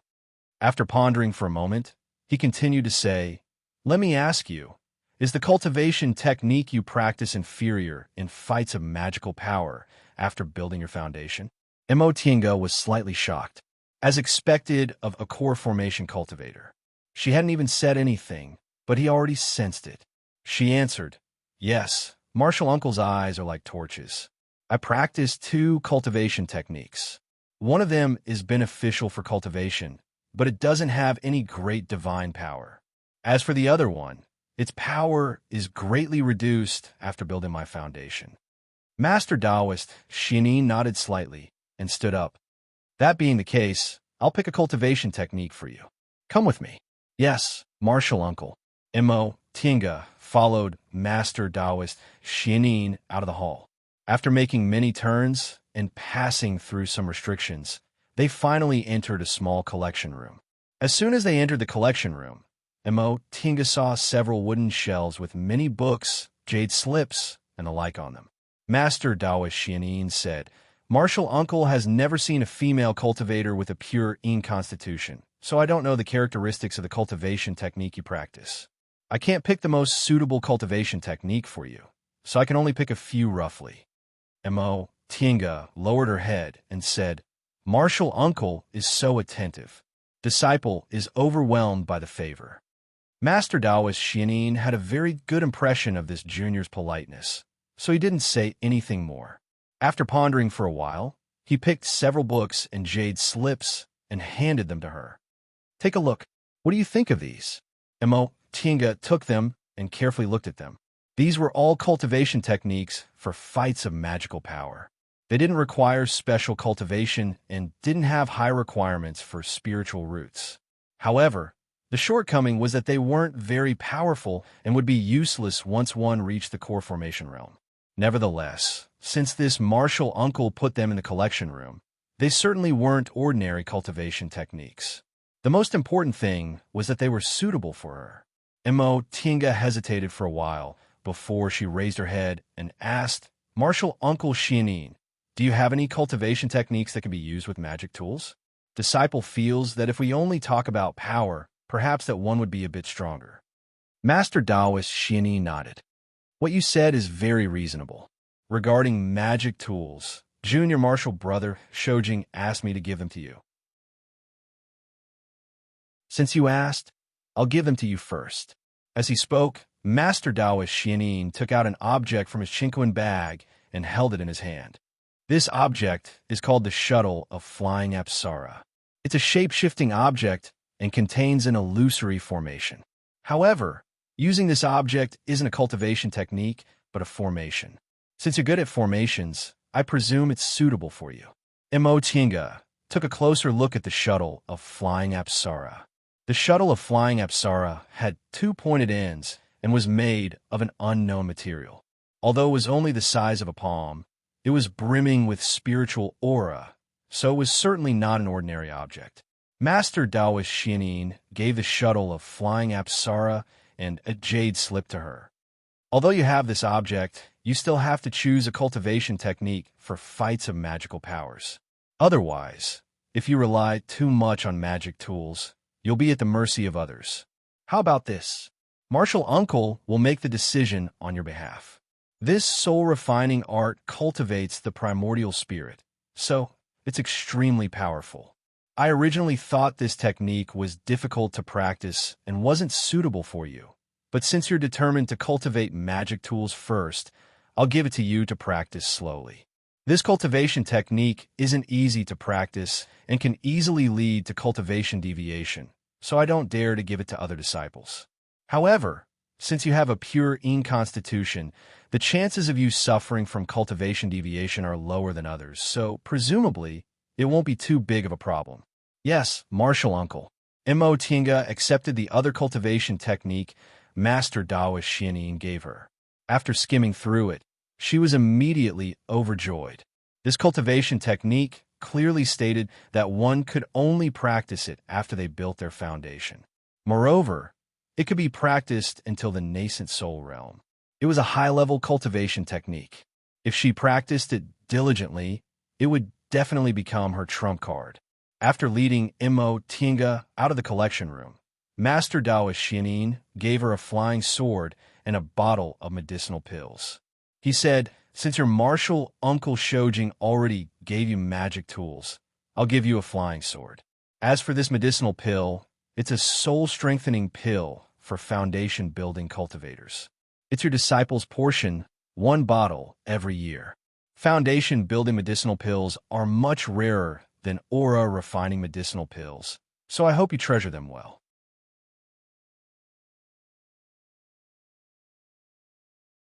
Chapter 104. Imo Tinga stared at the shuttle of flying Apsara in her hand. It was similar to the shuttles used to weave cloth in the secular world, but it was a bit bigger.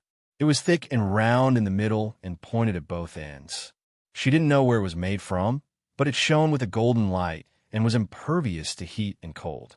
A rustling sound came from the forest, and a first-rank spiritual beast appeared in front of her in a daze. Imo Tinga smiled. This little thing really came at the right time.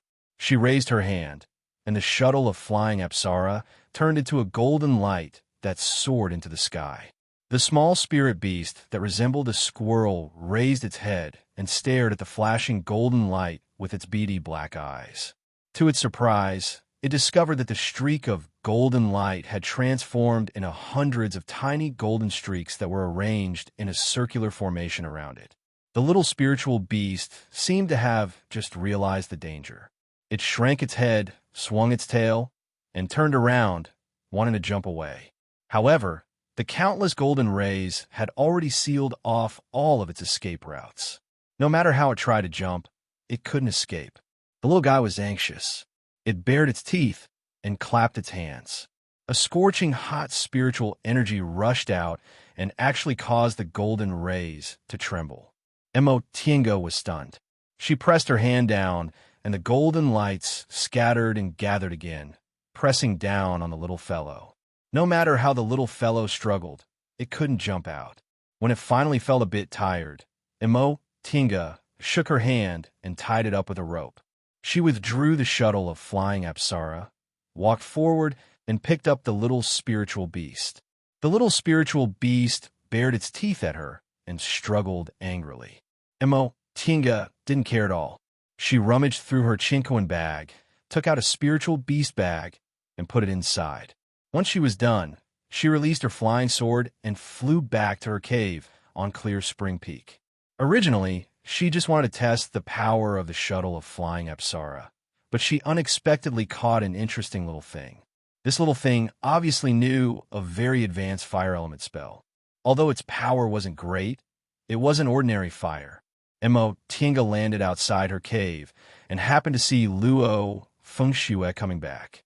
She called out, "Senior Marshal's sister, Luo." Luo Fengxue wiped her face and came over. "Tinga, did you go out?" Imo Tinga nodded, opened her cave, and let Luo Fengxue in. Luo Fengxue, who looked exhausted, walked into her cave and sat motionlessly on a stone chair. Imo Tinga carefully looked at her expression and asked, "Senior Marshal's sister Luo, what's wrong?" With great difficulty, Luo Fengxue lifted her spirits and sighed. "I've been busy for more than 10 days. I haven't rested." Imo Tinga was surprised. Imo Tinga knew Luo Fengxue wasn't an ascetic cultivator. Instead, she was passionate about management. After she built her foundation, she was promoted to steward of the steward's hall. But she knew that deacons didn't have to be busy every single day, and all the minor matters were handled by deacons and disciples, and she only had to oversee the deacon's hall on normal days. So what could possibly make her so busy? Senior Marshal's sister Luo. Did something big happen in the sect? Luo Fengxue rubbed her brows and said weakly, "Do you still remember when eldest Marshal's sister took several senior Marshal brothers and sisters out of the sect a month ago?" Fengxue said, It was something that happened when she went to see Martial Uncle Xianin after she built her foundation. At that time, Martial Uncle Xianin asked her eldest martial sister, Han Qingyu, to take her 3 senior martial brothers and sisters with her. After her, she said, went and she and went. A few months ago, there seemed to be some movement in the southern forest. Eldest senior sister and the others went to investigate, but after they left, there was no news of them. What? Tinga was astonished. Luo Fengxiu nodded. Eldest martial sister and the others aren't the only ones who went missing.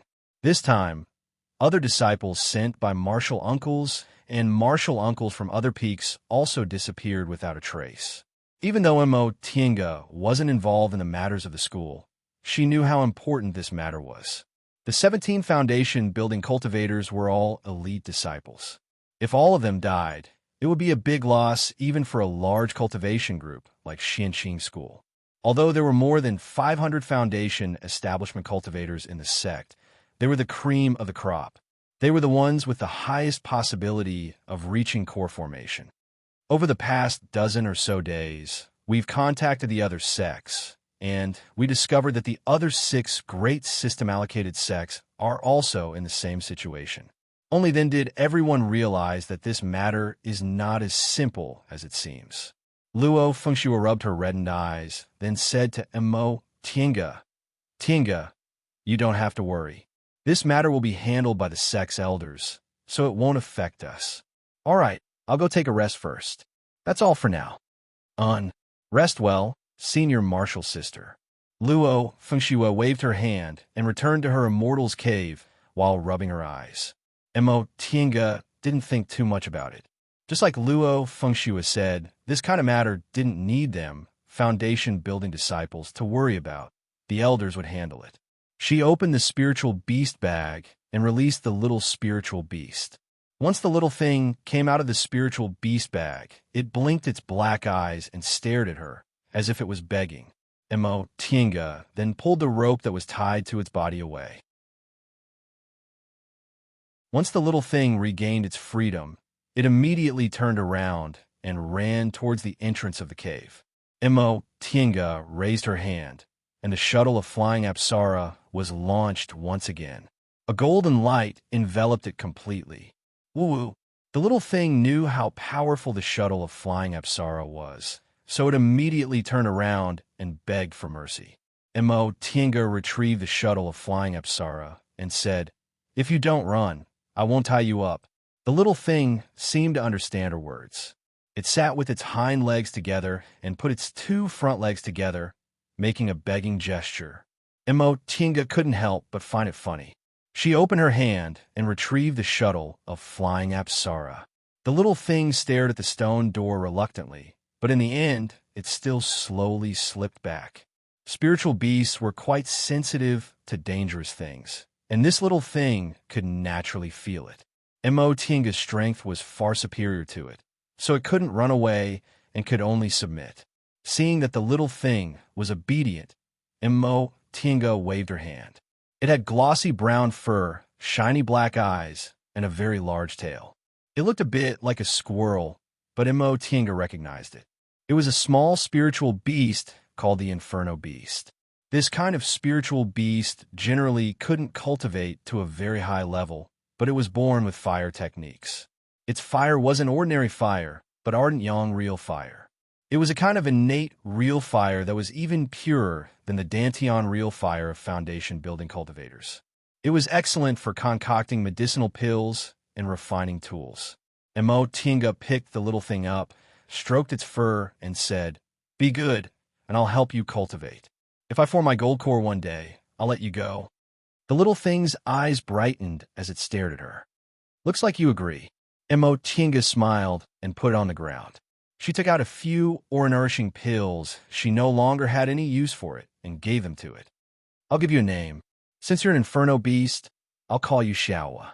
The little thing swallowed the aura-nourishing pills in one gulp, then raised its head and let out 2 woo sounds as if it was protesting her completely uncreative name. Tinga smiled, completely unmoved. I didn't ask whether you agree or not. In any case, you'll be called Xiaowa. Come here, you'll live here from now on.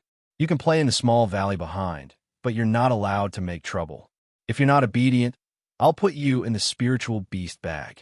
The little thing let out 2 woo sounds again.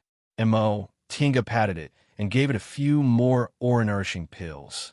She put it in the spiritual beast room and returned to the cultivation room to meditate.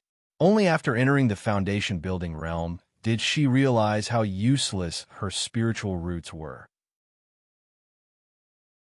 When she was in the aura refining realm, she ate medicinal pills in the spirit gathering formation, so her cultivation didn't grow any slower than elite disciples. But now that she was in the foundation building realm, even if she took medicinal pills, her progress wouldn't be as obvious as when she was in the aura refining realm. This month, she couldn't cultivate properly, so the growth of her spiritual aura was minimal, so she had to stop. If she continued to cultivate at this speed, even if she used up the remaining 300 years of her lifespan, she still wouldn't be able to form her gold core. Therefore, when she saw this inferno beast, she was tempted. As it turned out, she concocted medicinal pills only for the sake of constitution-enhancing pills. Now that the pill recipe for constitution-enhancing pills had been given to Grandmaster Jinghe, and martial uncle Shoujing sent her a bottle of constitution-enhancing pills every once in a while, she originally planned to give up on concocting medicinal pills. But now that she realized her aptitude was so useless, she had no choice but to pick up her pill concocting skills. Tinga sighed, then closed her eyes and began to cultivate. She already tested the power of the shuttle of flying Apsara. Martial Uncle Xianin said this thing could transform and contain an illusory formation. Indeed, this thing could attack and defend. It was indeed a first-class magic tool. In addition, Martial Uncle Xianin repeatedly warned her about the soul-refining art, telling her to cultivate it slowly and not to rush it. Although cultivating the soul-refining art was very risky, it was indeed very powerful. The soul-refining art was a cultivation technique that specialized in cultivating primordial spirits. It could directly launch attacks against primordial spirits, which had always been the weakest part of cultivators. If she succeeded in cultivating it, the power of this cultivation technique would be extraordinary. Primordial spirits were, in fact, what mortals referred to as souls. Humans were born with souls, but cultivators cultivated their bodies and souls, eventually forming their primordial spirits. Divine sense was derived from primordial spirits. Under normal circumstances, primordial spirits were hidden deep in the sea of knowledge in the Dantian, so divine sense couldn't attack them. On the contrary, it was easy to be injured. Ordinary cultivation techniques also strengthened divine sense, but they only made divine sense more sensitive and covered a wider area. This soul-refining art, on the other hand, cultivated primordial spirits so that divine sense would have the power to attack. Tinga didn't dare to say there weren't other cultivation techniques that cultivated primordial spirits, but she was certain that very few people cultivated them. The reason was very simple. It was precisely because of the risk of suffering from chi deviation, as Martial Uncle Xianin said. Every cultivator knew how fragile primordial spirits were. When cultivating primordial spirits, if one didn't grasp the right amount, it was very likely that one's primordial spirit would be damaged, resulting in serious injuries. If it was a nascent soul cultivator, it wouldn't be a big deal. After all, nascent soul cultivators had fused their primordial spirit and gold core into one, forming their nascent soul, so their primordial spirits wouldn't be that fragile. However, for cultivators below the core formation realm, if their primordial spirits were damaged, their cultivation levels would greatly regress. Because of this, Martial Uncle Xianin didn't give her this cultivation technique from the very beginning. Later on, he even repeatedly warned her not to be greedy. However, other people were other people. Tinga, who cultivated this soul-refining art, had a few advantages compared to others. Her pure constitution and originally extremely poor aptitude. Pure constitution meant that yin and yang wouldn't clash, and spiritual roots of the origin could balance each other out.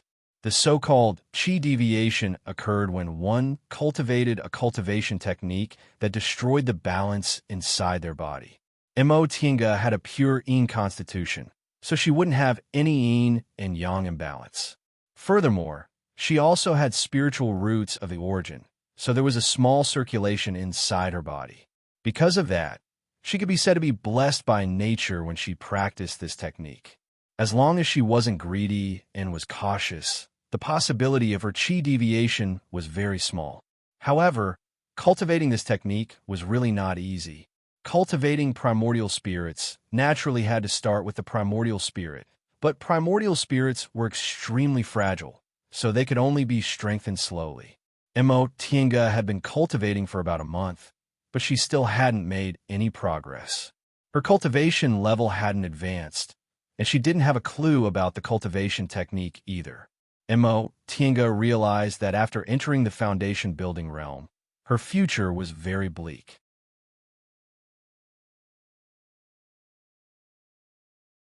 Chapter 105. The Inferno Beast was a kind of spiritual beast that was easy to raise. It didn't need special food or a good environment. It could be raised casually. This kind of small spiritual beast wasn't rare in Kunwu. Low-level cultivators like to catch one or two to concoct medicinal pills or refine tools, so Tinga wasn't worried about how to raise it.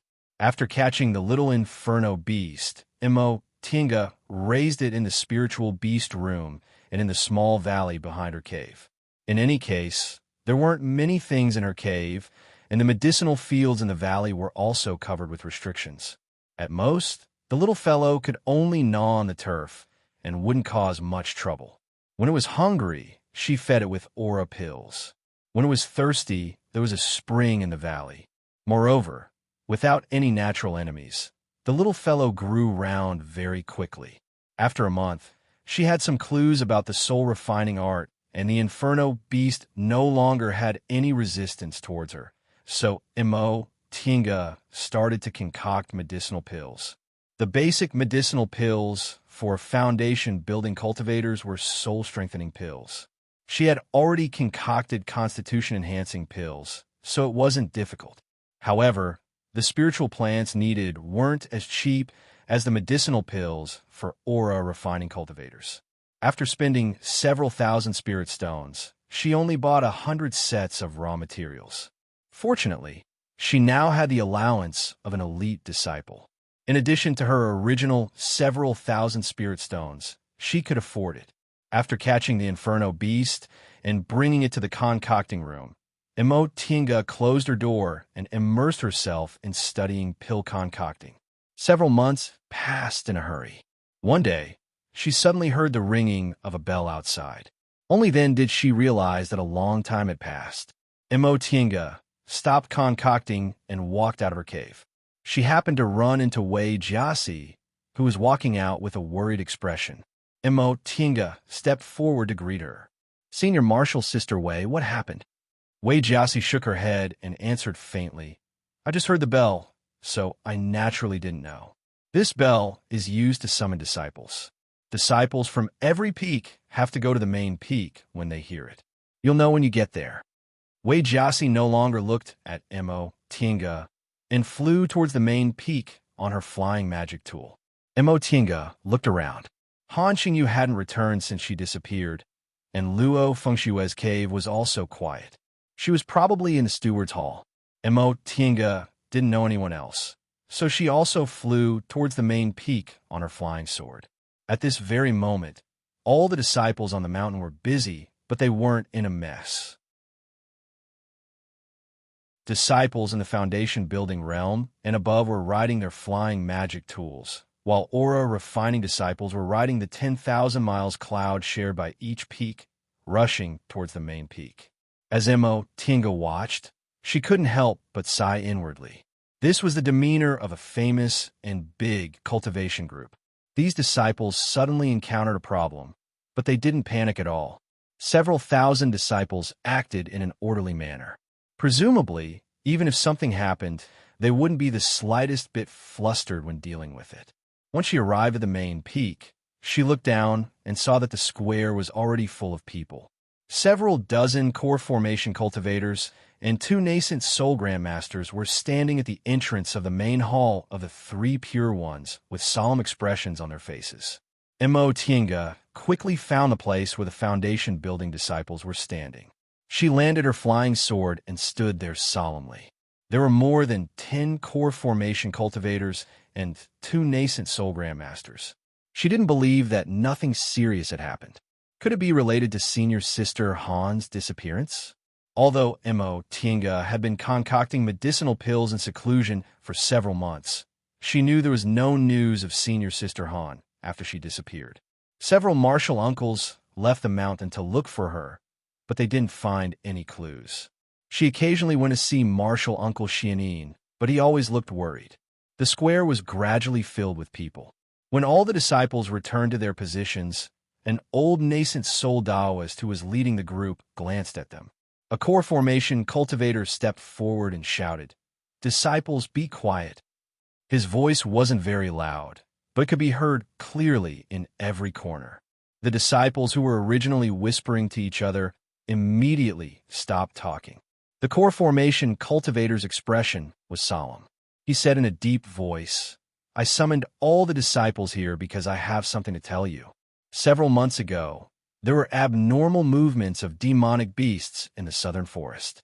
We sent elite disciples to investigate, but unexpectedly, all of them went missing. To avoid chaos, this matter has never been announced. In the past few months, we've received news that a lot of disciples outside have gone missing, so we summoned everyone to seal the mountain." Once he said this, the square went into an uproar. Although many disciples hadn't experienced the mountain sealing order, they had heard of it. The so-called mountain sealing order was to activate the great mountain protecting formation, close the mountain gate, and no longer receive visitors. Disciples were also only allowed to enter but not leave. Apart from those who received the order, they were cut off from the outside world. Under normal circumstances, they wouldn't go out of the forest, but every once in a while, the big demonic beasts inside would order low-level demonic beasts to attack the mountains and obtain some medicinal pills, spirit tools, and the like from human cultivators to help them cultivate. Every time there was a conflict between humans and demonic beasts, it was both a calamity and an opportunity. Demonic beasts wanted to snatch medicinal pills, while humans also wanted to kill demonic beasts to obtain their beast cores or corpses. There was no justice or evil. They were just competing for what they wanted. Mo Tienga pondered for a moment and immediately understood what her fellow Foundation building disciples were thinking. They were excited because this was a good opportunity. If they made a great contribution or obtained some fated chances in this matter, their cultivation levels would advance very quickly. What they were afraid of was that some people would definitely leave the mountain to carry out a mission. Foundation building disciples like them were the backbone of the mountain's strength. If there was an accident, they wouldn't even have their corpses left. Mo Tienga wasn't worried at all. In any case, she was Grandmaster Jinghe's registered disciple, so he definitely wouldn't send her to die for something too dangerous. Besides, she wasn't afraid. During the 7 years she wandered around with Second Uncle, she went everywhere and encountered danger countless times, so she didn't think there was anything to be afraid of. All right, aura refining disciples, go back to your immortals' caves and cultivate with peace of mind. Foundation building disciples, stay. Upon hearing that, the aura refining disciples left one after another. They looked at the Foundation building disciples with sympathetic and envious expressions. Once all the aura refining disciples had left, the core formation cultivator from before stepped forward. Martial nephews, many of you experienced the demonic beast rite 50 years ago, so I presume I don't need to explain it in detail. The demonic beast rite isn't something that can be resolved by sealing off the mountain. We still need to go and eliminate the enemies. Aura refining disciples haven't entered the school of immortality yet, so you Foundation building disciples are the cornerstones of Xianqing School. You still need to work hard on this matter. We'll send 6 core formation cultivators and more than 100 Foundation building disciples. You can go and prepare yourselves, then wait for further notice. Once he finished speaking, the core formation cultivator signaled everyone to leave. Tinga was full of questions. While following the crowd back to Clear Spring Peak, she was also puzzled. Shouldn't they announce the list of disciples participating in the demon-exterminating battle? Why did it end so easily? Tinga. Just as she landed on Clear Spring Peak, she heard a voice coming from behind her. She turned around and saw that it was Yi Jingwen. Big Brother Yi. She looked at Yi Jingwen and saw that his expression was similar to Luo Fengshui's. He looked exhausted, as if he had been busy all this time. That's not right. Yi Jingwen is the same as me. He doesn't have a job, so how could he be this tired? Yi Jingwen waved his hand, rolled up his sleeves, and walked toward the house. Let's talk inside. Tinga promptly opened the door to her immortal's cave and invited him inside. Once they entered, Yi Jingwen said, Tinga, in a few days, I'll be leaving the mountain to carry out a mission. Huh? Tinga was shocked. Yi Jingwen was already in the middle stage of the foundation building realm at such a young age and was one of the best among the elite disciples. Logically speaking, he shouldn't be sent out before the situation was clear. Big Brother Yi, why were you chosen? Yi Jingwen smiled bitterly and said, It can't be helped. My master was chosen, so I can only go with him.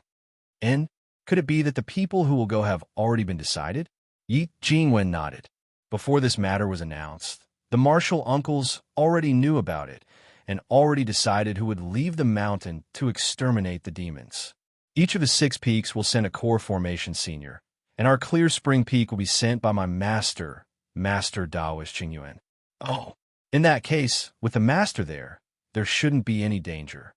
As for the foundation building disciples, only a few of them are elite disciples, and most of them are ordinary disciples. You don't have to worry, they probably won't choose you. However, this matter also depends on the situation of the battle. If the situation isn't good, everyone might have to go, but if it's too good, they might send disciples like you who have just built your foundation to gain experience. I'm just here to tell you, so you have to be prepared. And I understand. Seeing that she agreed, Yi Jingwen stood up without even taking a sip of tea. All right, I'll take my leave first. Big Brother Yi, you have to be careful. Yi Jingwen looked back with a smile, then hurriedly left. Tinga turned around and went back to her immortal's cave, her mind full of thoughts. She wasn't afraid of what Yi Jingwen said. When they left the mountain to exterminate demons, they would be led by core formation cultivators, so the danger wouldn't be too high. However, she had just advanced to the foundation building realm and couldn't use the soul refining art yet, so her methods were a bit lacking. If she really participated in the battle, she wasn't confident. Forget it, she'd better make some preparations.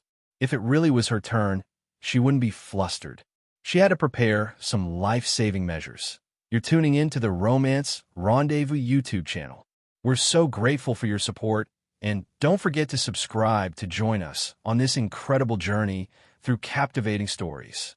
Your generosity through donations truly makes a world of difference, as it's the primary source of revenue that allows me to expand and enhance this channel for you.